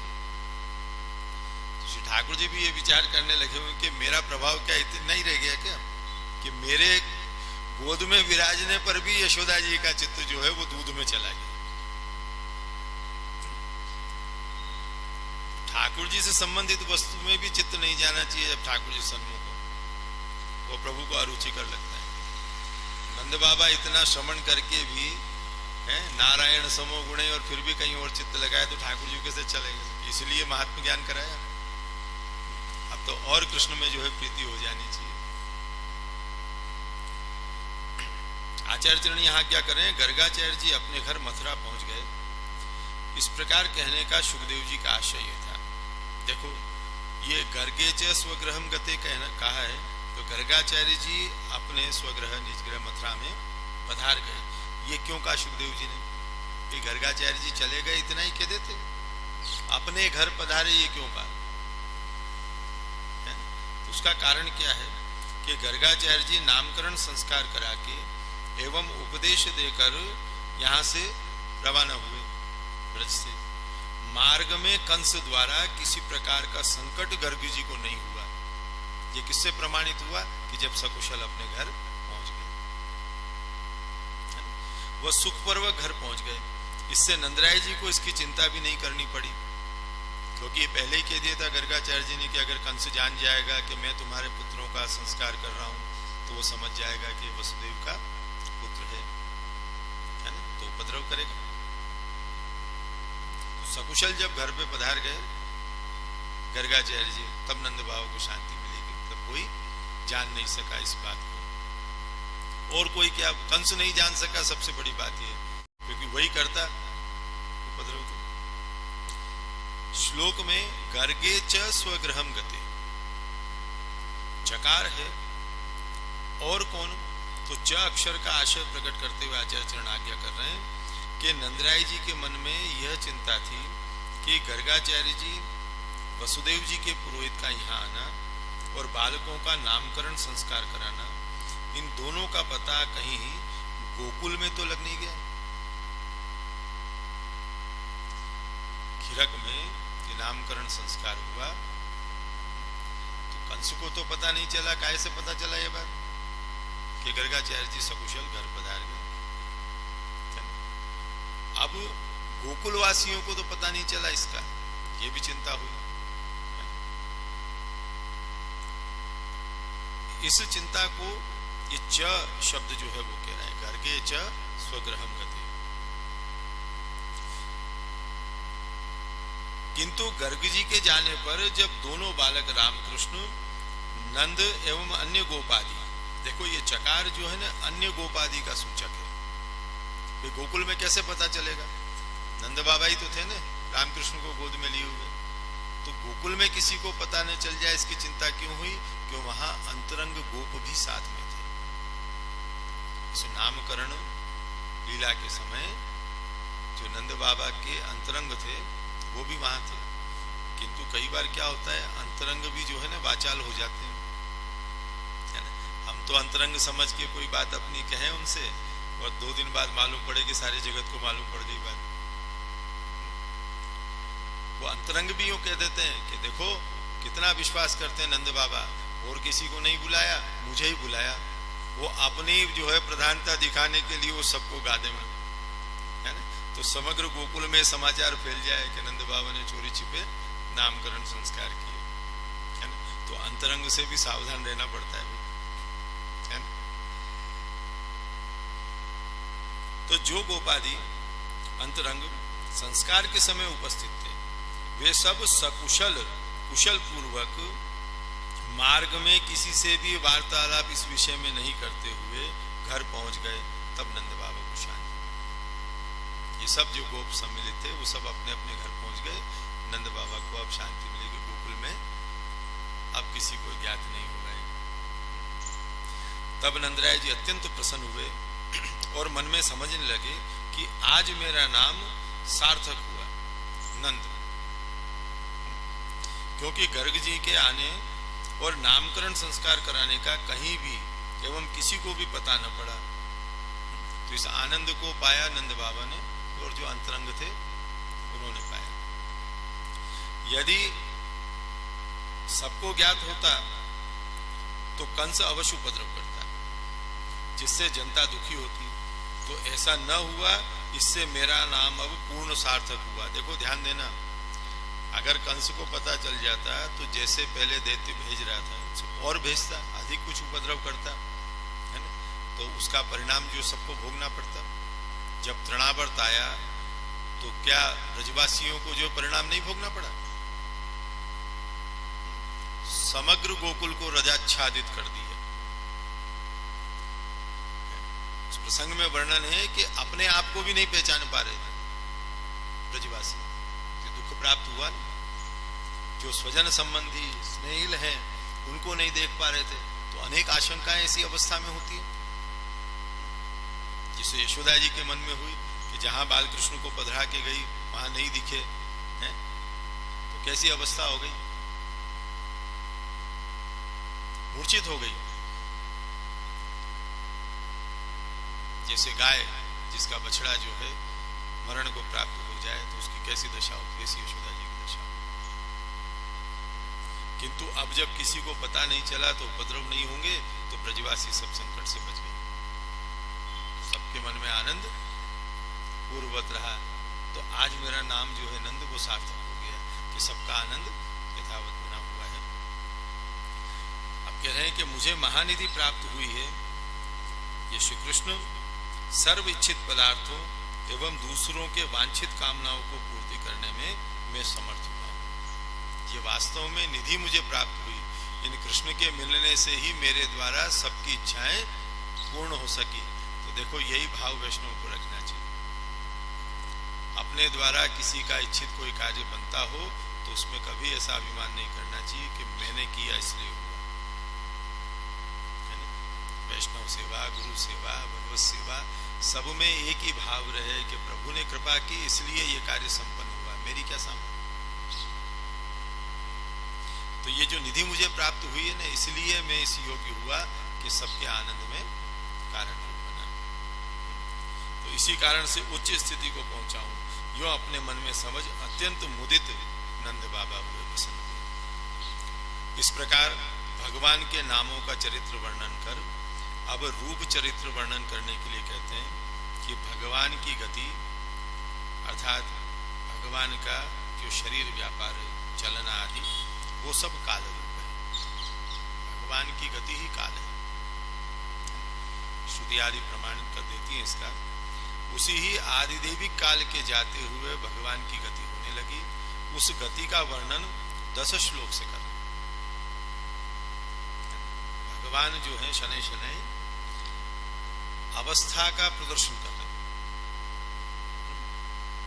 रेंगने लगे, घुटन चलने लगे, पायन चलने लगे, है ना? ये सब लीला प्रभु करने लगे भक्तों को आनंदित करने के लिए। तो भगवान का अवान्तर अनंत प्रकार के रूपों सहित 10 प्रकार से रूप वर्णन यहाँ अब किया जा रहा है। 22वें श्लोक में इसका भी वर्णन प्रारंभ होगा। अनंतर कारिकाओं द्वारा भगवान के इस गति रूप कार्य का वर्णन श्री महा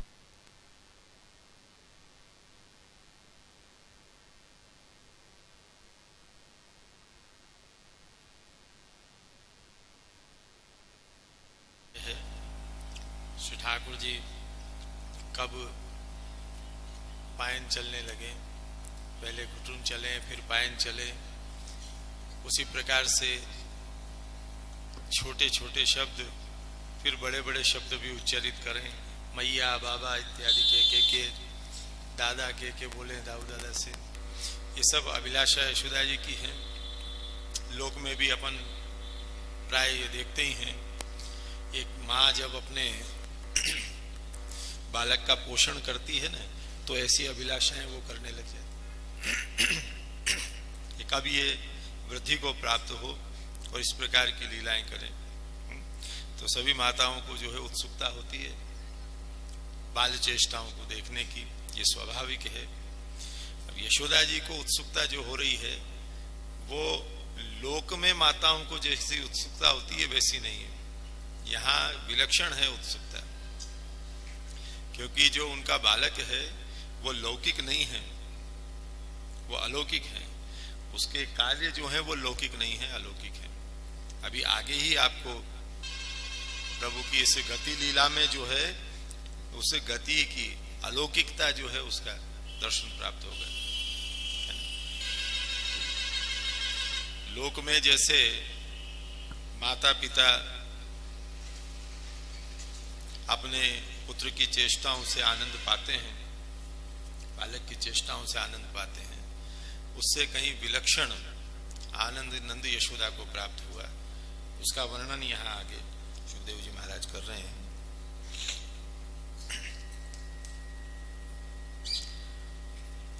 कालेन व्रजता तात गोकुले राम केशवौ जानुभ्याम सह पाणिभ्याम रिंगमाणौ विजनतु। कुछ काल व्यतीत होने पर राम और केशव गोकुल में घुटनों से और हाथों से रेंगने की क्रीड़ा करने लगे। अब रिंगण आदि जो लीला भगवान की यहां से प्रारंभ हो रही है। आचार्य चरण यहां कारिकाओं द्वारा इस लीला के भाव को प्रकट कर रहे हैं। गतौ गति विशेषे च भूमौ रूप द्वयम हरे यशोदायाम तथा रूपम उपविष्टम त्रिधामतम। साधारण गति और विशेष गति, इनके कारण भगवान के दो रूप पृथ्वी पर हैं, साधारण गति वाले और विशेष गति वाले। और वैसे ही यशोदा की गोदी में विराजमान भगवान का तीसरा रूप समझा जाता है। तो तीन रूप यहां भगवान के वर्णन किए हैं, साधारण गति, विशेष गति और यशोदा जी की गोद में विराजित स्वरूप।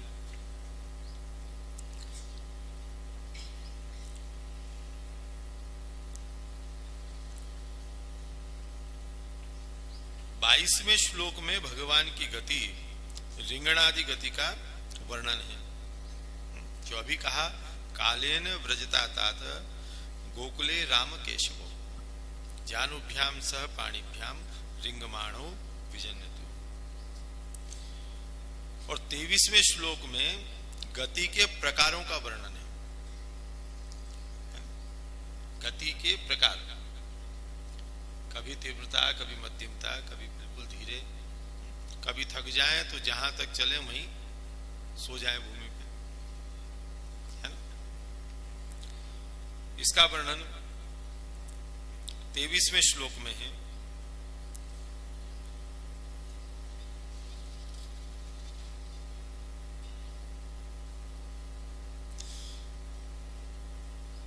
चौबीसवें श्लोक में यशोदा की गोदी में विराजमान रूप का वर्णन है।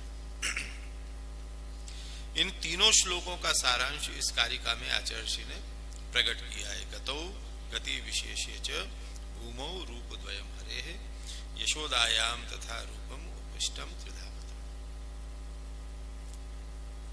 भगवान के दो रूपों से भूमि पर विराज रहे हैं वो, और एक रूप से माता की गोदी में विराज रहे हैं।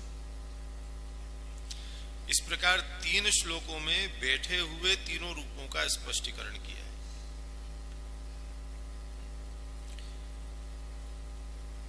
यह भगवान की वो अवस्था है जब भगवान अभी पायन नहीं चल रहे।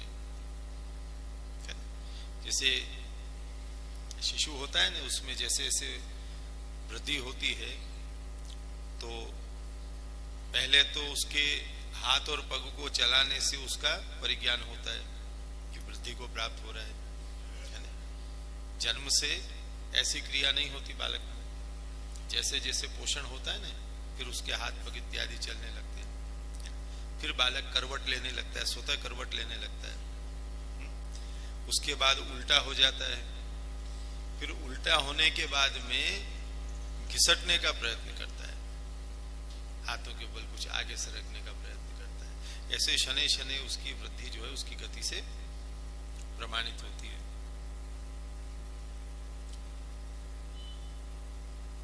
तो इस प्रकार से ये जो बैठे हुए स्वरूप हैं उनके भी तीन प्रकार वर्णन, तीन प्रकार की गति उनकी।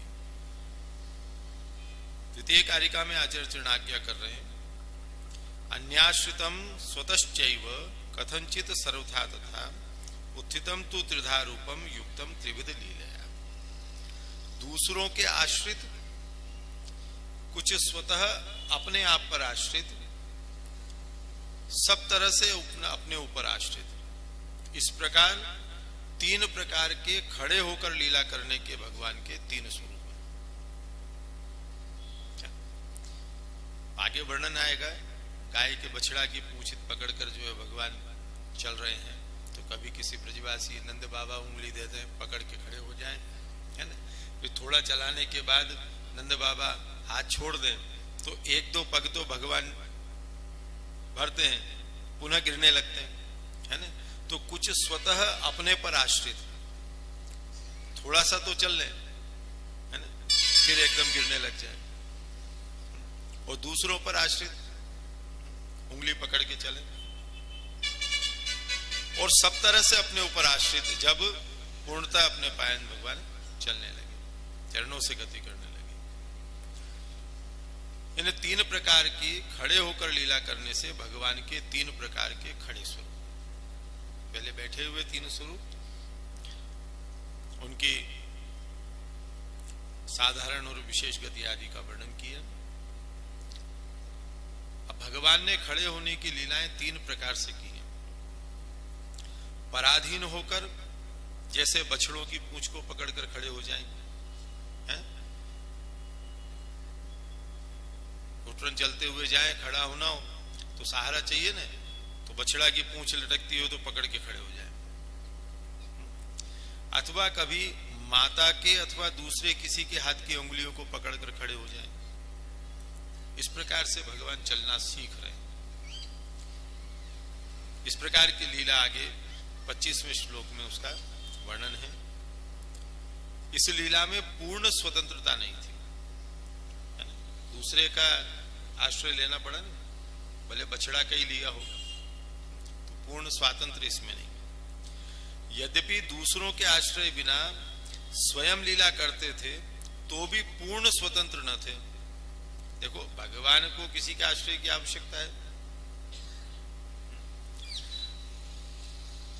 तब भी ये लीला कर रहे हैं। ध्यान दो, भक्तों के रंजन के लिए भगवान की ये लीलाएं हैं।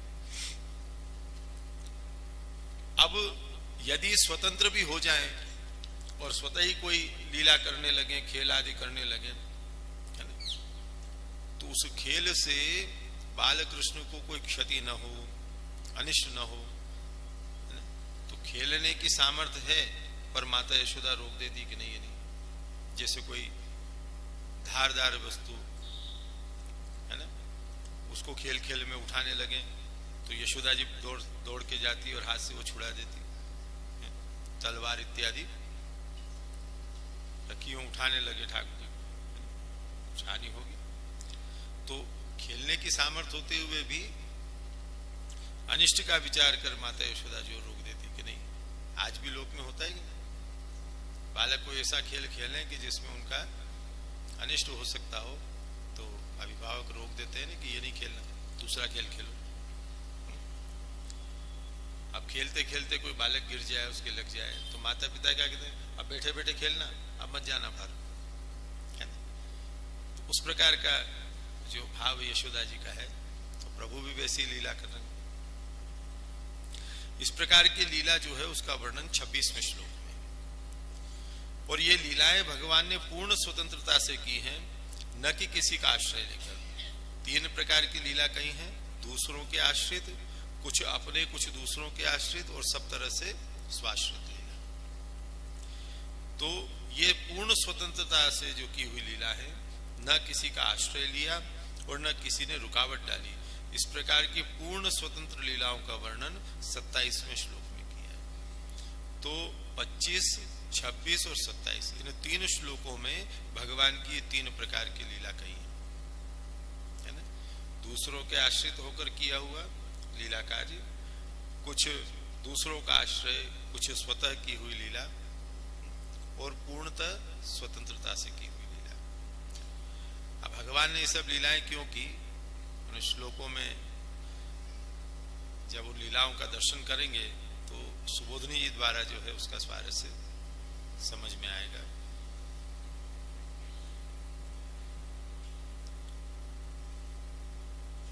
इस प्रकार से तीन प्रकार की लीला करने से खड़े हुए तीन रूप जो है इन तीन श्लोकों में भगवान के कहे हैं। बालकीर मुग्ध लीलात्या धार्ष्ट धौर्त समन्विते निर्गुणावस्थ रूपे च ज्ञापिते तु ततः परम। अब पहला बालकों के साथ की हुई मुग्ध सबको मोहित करने वाली बाल लीला वाला स्वरूप। देखो भगवान कितने स्वरूप, 10 प्रकार के स्वरूप कहे ना, 3 बैठे हुए, 3 चलने वाले, अब इसके बाद में जो है मुग्धादि लीलाएं करने वाले 3 स्वरूप। ध्यान देना, सबको मोहित करने वाली बाल लीला वाला तामस सात्विक लीला का रूप, और दूसरा धृष्टता ढिठाई से की हुई लीला वाला राजस तामस लीला का स्वरूप। यानी ये जो लीलाएं हैं उनमें भी सगुण भेद है। ये जो 10 प्रकार के स्वरूप कहे ना हम, ये सब 9 स्वरूप सात्विक आदि भेद के सगुण लीला करने वाले और 10वां निर्गुण, इसलिए 10 स्वरूप है। क्योंकि भक्त 10 प्रकार के हैं,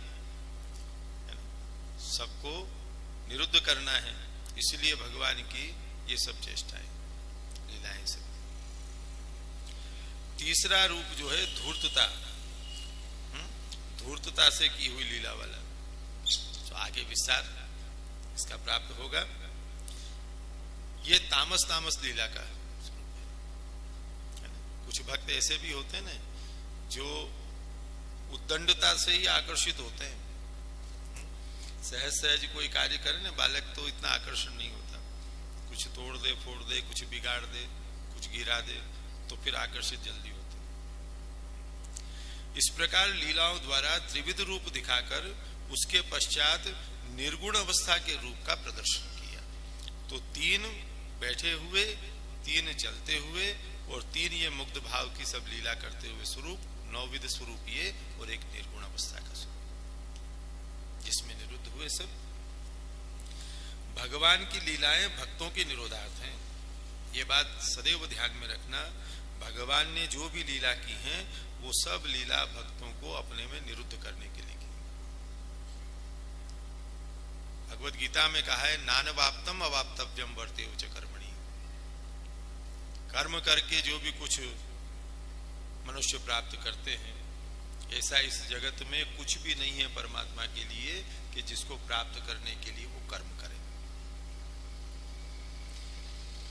तो वो परमात्मा जब कर्म करता है तो उसमें उसको कुछ इच्छित नहीं है, केवल भक्त को अपने में निरुद्ध करने के लिए उसकी सब लीला होती है। भगवान कह रहे हैं कि मुझे किसी वस्तु की अपेक्षा नहीं है,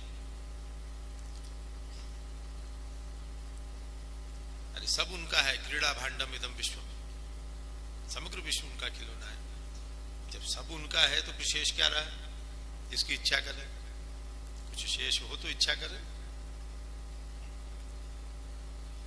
तो भगवान कह रहे हैं मुझे कर्म करने की आवश्यकता नहीं,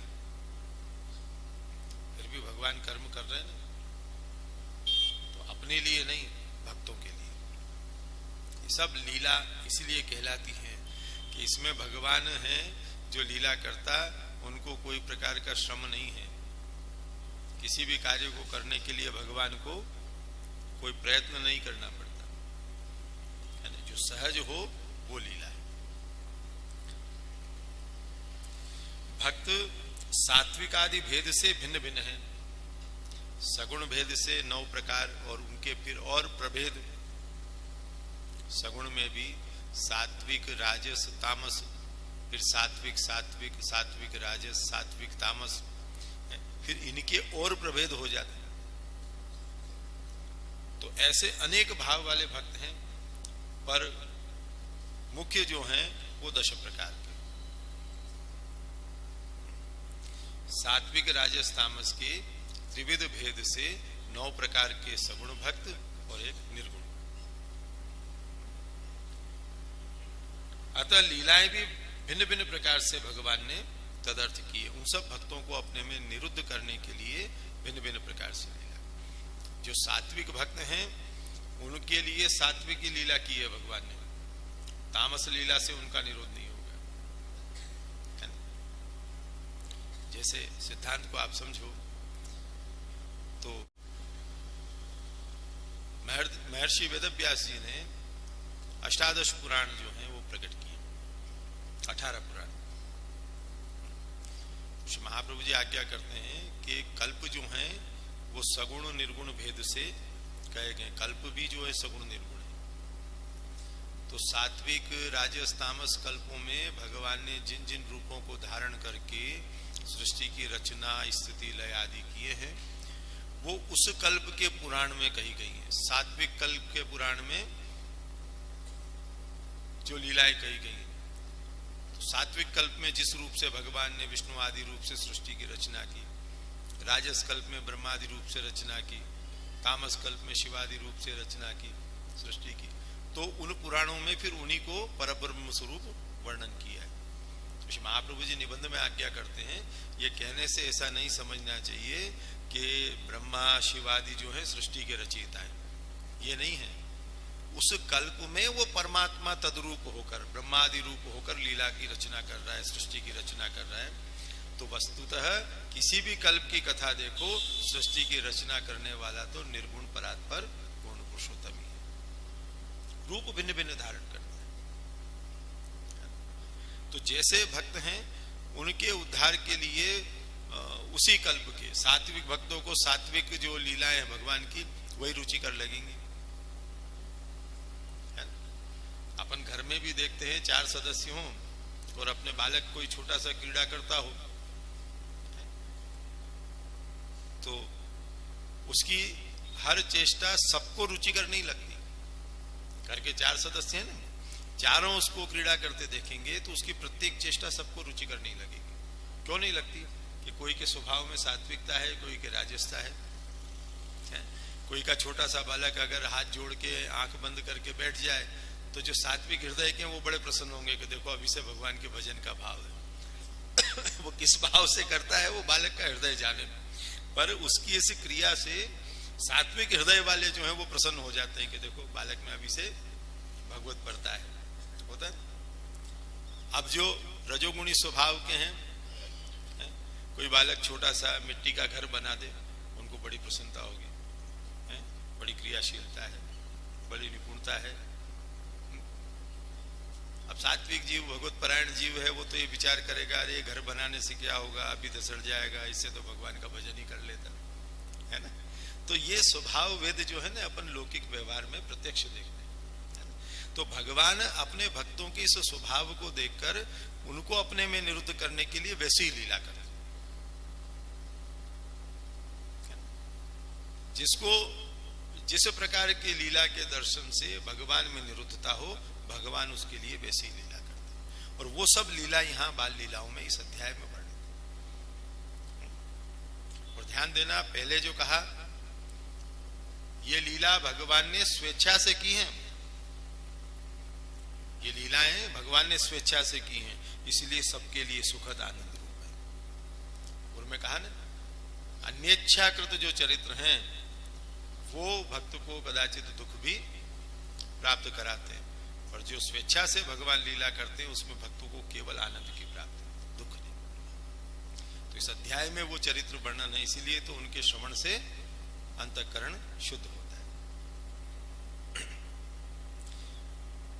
जैसे कि बालकों का निरोध करने के लिए मुग्ध लीला तामस सात्विक रूप से किए, क्योंकि बालक सात्विक एवं तामस थे। देखो ब्रजवासी जो हैं मूल रूप में उनको तामस भक्त कहा गया। एक बात यहां और समझ लेना कि वर प्राप्त जो भक्त हैं जिनको पूर्व कल्पों में युगों में वर प्राप्त हुए हैं, उनमें जो दोष शेष हैं उनको निवृत्त करने के लिए भगवान ने ये सब लीलाएं की है जो भागवत दशम स्कंद में वर्णित है। ध्यान देना इस बात पर। और जो भगवान की अंतरंग लीला के जीव हैं वो तो सर्वथा निर्दुष्ट हैं, उनमें तो दोष है ही नहीं।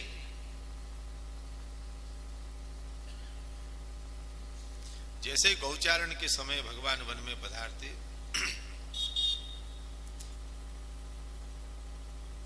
तो पूर्व में भी आपको कहा न्यविशद वायुनावाद सगो गोपाल को च्युता। तो एक स्वरूप से, धर्मात्मक स्वरूप से वन में गौचारण कर रहे हैं ग्वाल बालों के साथ, और धर्मी स्वरूप से निकुंजों में भगवान का प्रवेश होता है।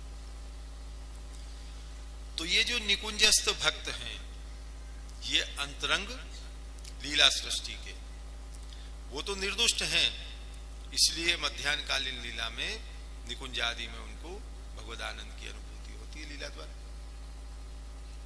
और जिनमें अभी दोष शेष हैं, उनके लिए भगवान अनेक प्रकार के लीला करके उनको निर्दुष्ट बनाकर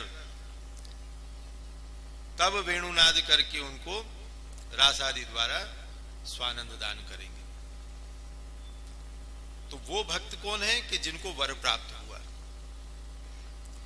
भगवद स्वरूपानंद प्राप्ति के योग्य जो वर प्राप्त भक्त हैं, जिनका प्रागट्य पूर्व में मिले वरदान से ब्रज में हुआ, उनमें दोष शेष हैं, उनके दोषों की निवृत्ति के लिए भगवान ने असुर वध आदि लीला की। जो अंतरंग भक्त भगवान की नित्य लीला के निज भक्त हैं, वो तो सर्वथा निर्दुष्ट हैं, उनमें दोष नहीं।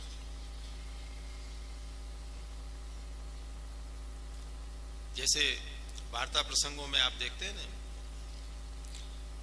अपने यहाँ श्री महाप्रभु जी श्री गोसाई जी के सेवकों के चरित्रों में वर्णन आता है। कुछ वैष्णव, उनका आद्य स्वरूप निकुंज लीला में कौन सा रूप है वर्णन किया, कुछ ब्रज लीला के, कुछ मथुरा लीला के, कुछ द्वारिका लीला के। तो सभी प्रकार के भगवान श्री कृष्ण की लीला के जीव जो हैं वो अंगीकृत हुए हैं श्री महाप्रभु जी द्वारा, श्री गोसाई जी द्वारा। सब भिन्न भिन्न लीला के अधिकारी जीव, पर उनमें जो निकुंज आदि लीला के जीव हैं, उनका क्यों प्रागट्य हुआ, कैसे हुआ भूलोक में। तो वहां वर्णन किया है कि भगवान को अपनी अंतरंग लीला जगत में प्रकट करनी थी, तो बिना अंतरंग भक्तों के वो लीला हो नहीं सकती। अब अंतरंग भक्त भगवान के आनंदात्मक धाम को छोड़कर क्यों भूलोक में आएंगे, इसलिए श्राप आदि का मिश करके उन सबको भूलोक में प्रकट किया। तो वस्तुतः वो सब निर्दुष्ट हैं, सब निर्दुष्ट हैं। वो तो भगवान को अपनी अंतरंग लीला लोक में प्रकट करनी है, इसलिए उन सबका यहां प्रादुर्भाव इस मिश से कराया। तो जो दोषवंत हैं वर प्राप्त भक्त, उनके दोष निवृत्त करने के लिए, क्योंकि दोष निवृत्त होंगे तभी वो सब पूर्णतः भगवान में निरुद्ध हो पाएंगे, ये भगवान ने लीलाएं की हैं। प्रसंगवश ही आपको कहा गया, तो भगवान की ये सभी लीलाएं सभी भक्तों के निरोध के लिए है। उसमें धौर्ता आदि लीलाएं भी आ जाती हैं, बहुत सुंदर भाव है उन सब का, आगे अपन प्रसंग में उसको देखेंगे। इन लीलाओं से जब सब प्रकार के भक्तों का निरोध हो गया, तब अपने निर्गुण स्वरूप का उनके हृदय में प्रागट्य किया, क्योंकि जब तक वो निरुद्ध न हो भगवान में, भक्त पूर्णतः निरुद्ध न होने, तब तक निर्गुण जो स्वरूप है भगवान का, उसकी अनुभूति उनको नहीं। पूर्णतः देह, इंद्रिय, प्राण, अंतःकरण, आत्मा, ये सब भगवान में निरुद्ध हो जाए, तब भगवान के निर्गुण स्वरूप का अनुभव जीव को।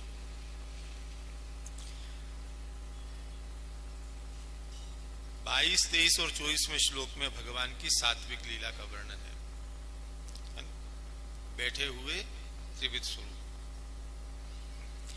25, 26, 27वें श्लोक में भगवान की राजस लीला का वर्णन है ना, गति करने वाले स्वरूप, है ना, पराश्रित होकर, है ना, कभी पराश्रित हो, कभी स्वाश्रित हो, फिर पूर्णतः स्वाश्रित।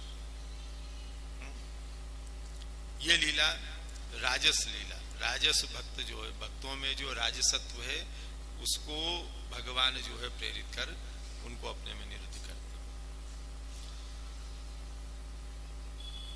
और 28वें श्लोक में मुग्ध लीला, सात्विक मिश्रित लीला है।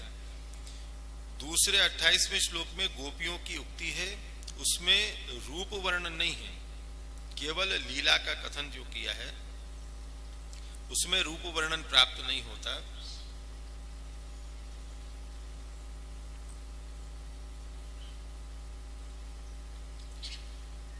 ततस्तु भगवान कृष्णो वयस्यैर ब्रज बालके सह रामो ब्रज स्त्रीणाम चिक्रीडे जनयन मुदम। 28वां श्लोक है। इसके अनंतर तो राम सहित भगवान कृष्ण ब्रज स्त्रियों को आनंदित करते हुए वयस्क ब्रज बालकों के साथ क्रीड़ा करने लगे, यानी सबको आनंद देने के लिए क्रीड़ा करने लगे, इतना इसमें वर्णन है। तो यहां कौन कौन से श्लोक में भगवान की किन किन भक्तों के निरोध के लिए की हुई लीला है उसका वर्णन प्राप्त होता है। और 29वें श्लोक में धृष्टता लीला राजस मिश्रित तामसी लीला है। अब देखो सुबोधनी जी की जो है गहनता जो है वो बहुत है। अब कितने ही वैष्णव तो संभवतः यहाँ ये नहीं समझ पा रहे होंगे राजस मिश्रित तामसी लीला का अभिप्राय क्या है, अथवा ये राजस तामसी क्या है?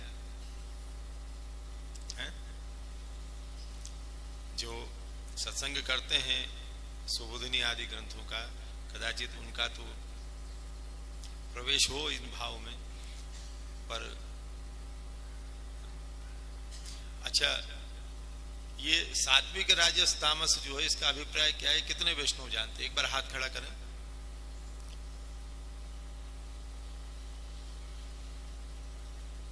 नहीं, निसंकोच करें, पूछेंगे नहीं, हम पूछेंगे नहीं, पर आप जानते हो तो हाथ खड़ा करना है। अब देखो इतने वैष्णव में 5-7 हाथ खड़े हुए हैं केवल, है ना? बस यहां थोड़ी समझने में कठिनाई प्राप्त होती है, किंतु अब इन सब को समझाया जाए। यद्यपि पूर्व में सत्संग में कह दिया गया कि सात्विक राजस तामस भेद क्या है स्वभाव के, अब पुनः पुनः उसको कहे ना तो ये प्रसंग आगे ही नहीं बढ़ेगा। और ये आपको जब तक सुबोधनी जी सुनेंगे ये सुनने को मिलेगा ही, ये तामस भाव वाले हैं, राजस भाव वाले हैं, सात्विक भाव वाले हैं, ये आपको सुनने को मिलेगा। अब ये समझना कि तामसी भक्तों के निरोधार्थ भगवान ने क्यों दृष्टता की लीलाएं की हैं, है ना? तो उसको बड़े सरल शब्दों में हम समझाने का प्रयत्न करते हैं। जैसा अभी कहा कि सभी का एक प्रकार का स्वभाव नहीं होता, तो अपने अपने स्वभावानुसार वो कार्य देखना पसंद करते हैं। तो भगवान की लीला में भी भक्तों का इसी प्रकार का भाव है ना? किसी को उपद्रव अच्छा लगता है, बालक चुपचाप बैठे रहे ना तो उनको अच्छा नहीं लगता, अरे ऐसे कोई बालक होते, उपद्रव करना चाहिए। बालक होकर नहीं करे तो उद्दंडता कौन करेगा, है ना? तो कभी अगर बालक कुछ नुकसान कर दें, कुछ गिरा दें, पटक दें, तो बड़े कह देते ना अरे बालक है, बालक नहीं करेंगे तो कौन करेगा। तो उनका स्वभाव जो है वो वहां प्रकट हो रहा है, कह रहे बालकों में ही तो ये होगा और किसमें होगा नहीं तो बालक की ऐसी चेष्टा देखकर ही उनको प्रसन्नता होती है। और कुछ ऐसे स्वभाव के हैं कि तोड़फोड़ उनको अच्छा नहीं लगेगा, खेलना हो शांति से खेलो, ये क्या उपद्रव। तो बस यही सब भेद है भक्तों के स्वभाव के। तो जैसे भक्त हैं उनको अपने में निरुद्ध करने के लिए भगवान वैसी लीला करते हैं। माखन चोरी आदि भगवान करते हैं ना, ये सब भक्तों के भाव अनुसार। ये तो भगवान तो सर्वशक्तिमान है, उनको माखन चुराने के लिए जाने की आवश्यकता है क्या? वो तो इच्छा मात्र करेंगे, मटकी सोते ही आ जाएगी, इच्छा मात्र करने से आ जाएगी, उनको कहाँ चुराने जाने की आवश्यकता है। अपाणी पादो जवनो ग्रहिता वेद कह रहे, लेन देन के लिए भगवान को हाथ की आवश्यकता नहीं है, है ना? तो सब लीला भगवान सर्वत्र कर सकते हैं, किंतु फिर भी भक्तों को अपने में निरुद्ध करने के लिए भगवान ये सब विभिन्न प्रकार की लीलाएं करते हैं, ये सदैव ध्यान में रखना है। धौर्त लीला तामसी तामसी कही हैं। इस प्रकार सगुण लीलाएं भगवान ने 9 प्रकार से की हैं, जिनका वर्णन 22वें श्लोक में निर्गुण रूप का वर्णन किया गया है। इस प्रकार श्री सुखदेव जी ने रूप प्रकरण में 10 प्रकार के रूपों का वर्णन 10 श्लोकों से किया। अब यहाँ 10 स्वरूप लीला करने वाले एक एक श्लोक में एक एक स्वरूप का वर्णन है। अब वो कौन से भक्तों के लिए लीला करने वाला है, वो स्वरूप, उसका भाव, सब श्री महाप्रभु ने सुबोधनी जी में उद्घाटित किए। चतुर्थ कारिका में यहाँ आज्ञा किए, सात्विकादि विभेदेन तत्तद हृदयगामिनी तांस तांस तु क्रमशो भगवान दूरी कृत्यांत में स्थिरा। सात्विकादि गुणों से पृथक पृथक भाव वाले जीवों के हृदयों में भगवान उसी प्रकार के रूप से प्रवेश कर क्रमशः उनके सात्विकादि भावों को दूर करते हैं, यानी उनको निर्गुण अवस्था में ले जाते हैं। तामस भाव वाले जीवों को तामस लीलाएं करके भगवान अपने में निरुद्ध करते हैं, तब राजस भाव को ग्रहण करने की योग्यता उनमें आती है। इस प्रकार से एक एक जो गुण है सत्वरज तमात्मक, उनको भगवान पूरित करते हुए अग्रिम गुणों में उनका प्रवेश कराते हैं। तो क्रमशः जो है सात्विक आदि भावों को दूर करते हैं, जिससे अंत में उनकी भगवान के निर्गुण रूप में स्थिर स्थिति हो जाती है। तो भगवान के स्वरूप को, जो परात्पर स्वरूप है, उसको समझना सबके लिए संभव नहीं। तो भगवान ऐसी कृपा करते हैं कि शनै शनै उनको योग्य बनाते हैं। जैसे कोई छोटा बालक हो, उसको यदि कोई पुस्तक पढ़ानी हो, आपको कोई ग्रंथ पढ़ाना हो, तो सबसे पहले क्या आवश्यक है, उसको अक्षर ज्ञान कराना है। आ ई तो पढ़े पहले, जब अक्षर ज्ञान हो जाएगा तो फिर उन अक्षरों में मात्राओं का ज्ञान कराया जाएगा। अध्यापक तो जानते हैं अच्छी तरह, इस बात को कहने की आवश्यकता नहीं है।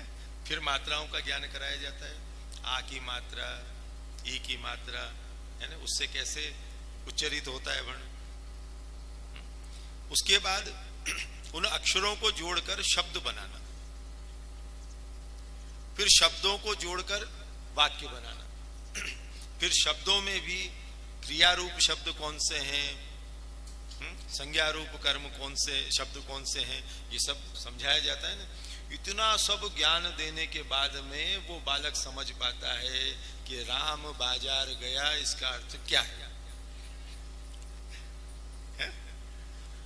अब फिर उसको पुस्तक दोगे तब फिर वो वाक्य को पढ़ पाएगा। तो भगवान ऐसी लीला कर रहे हैं कि पहले अक्षर ज्ञान से वहां तक पहुंचा दें, तब पढ़ियो कि मैं कौन हूं। निर्गुण अवस्था है ना, तब भगवान की जो है वो जीव के समझ में आती है।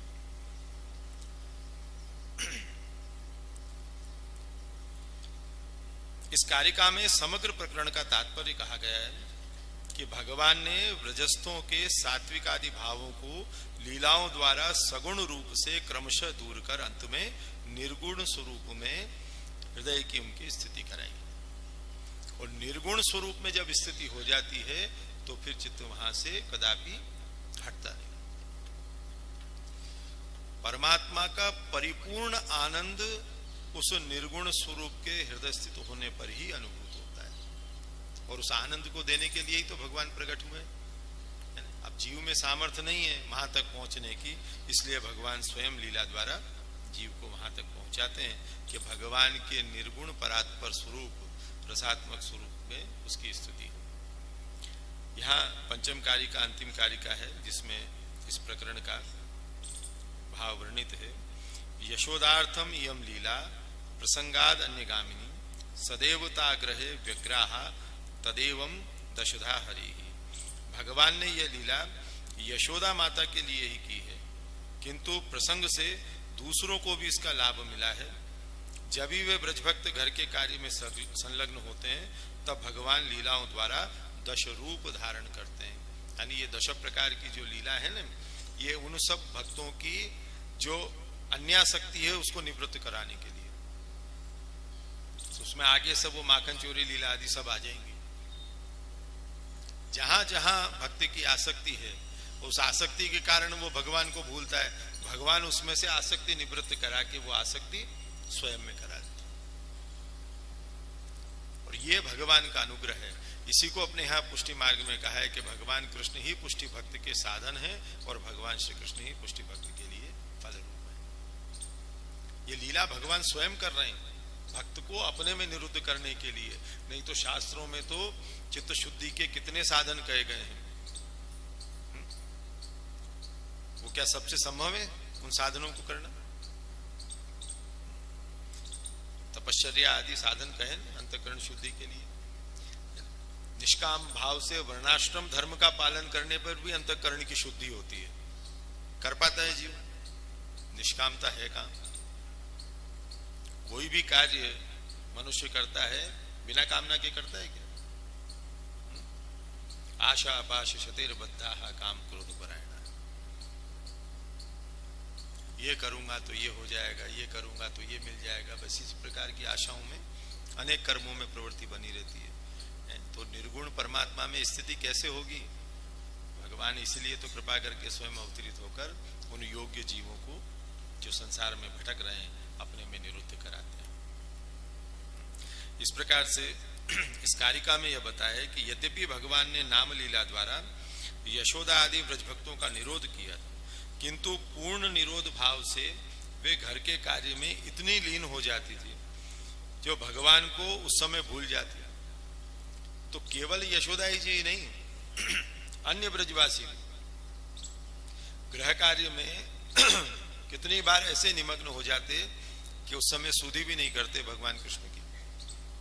भगवान ने कहा कि मैं सदानंद स्वरूप फलात्मक यहाँ विराज रहा हूं ब्रज में, और मेरे भक्त जो है अन्य कार्यों में लगे हुए, इसलिए थोड़ी प्रागट्य हुआ है भगवान का।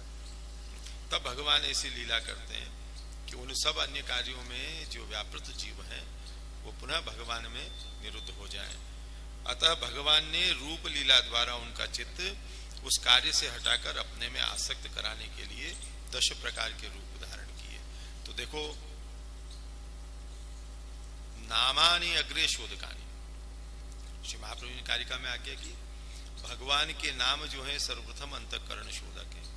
तो नामों को सुनकर अंतःकरण की शुद्धि जैसी हुई है, उससे जो अन्य के प्रति क्रिया है वो अभी बंद नहीं हुई। तो उसके लिए रूप की आवश्यकता है। इसलिए अंत में श्री महाप्रभु ने उस कारिका में क्या किया कि पंचार्था सर्वशोधक, नाम, रूप, ज्ञान, भक्ति और भाग्य, ये पांचों जो हैं ये सर्वशोधक माने।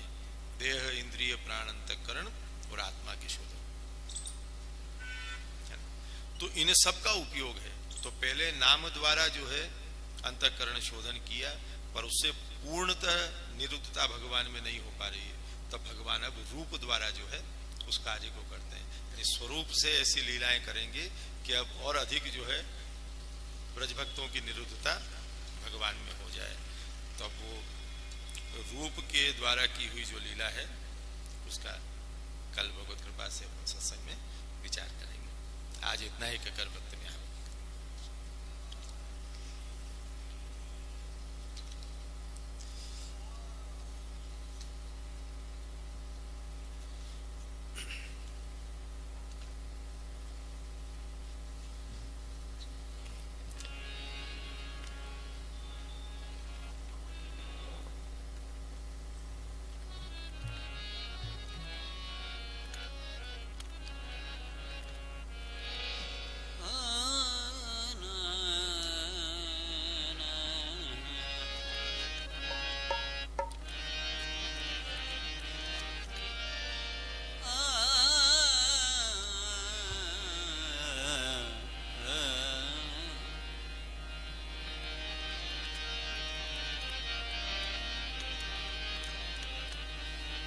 कृपा तो लालन जू की लालन जू की चाहिए कृपा तो लालन सभी वैष्णव क्रमशः आए उसका लाभ लें। और इसके अलावा एक सूचना भी सुन लें।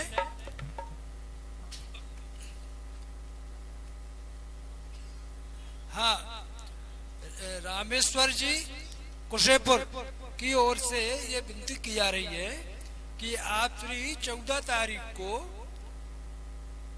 उनके यहाँ पधार कर और ठाकुर जी का मनोरथ अंगीकार कराएंगे। तो सभी वैष्णव वहाँ पधारे कुशेपुर में दोपहर बाद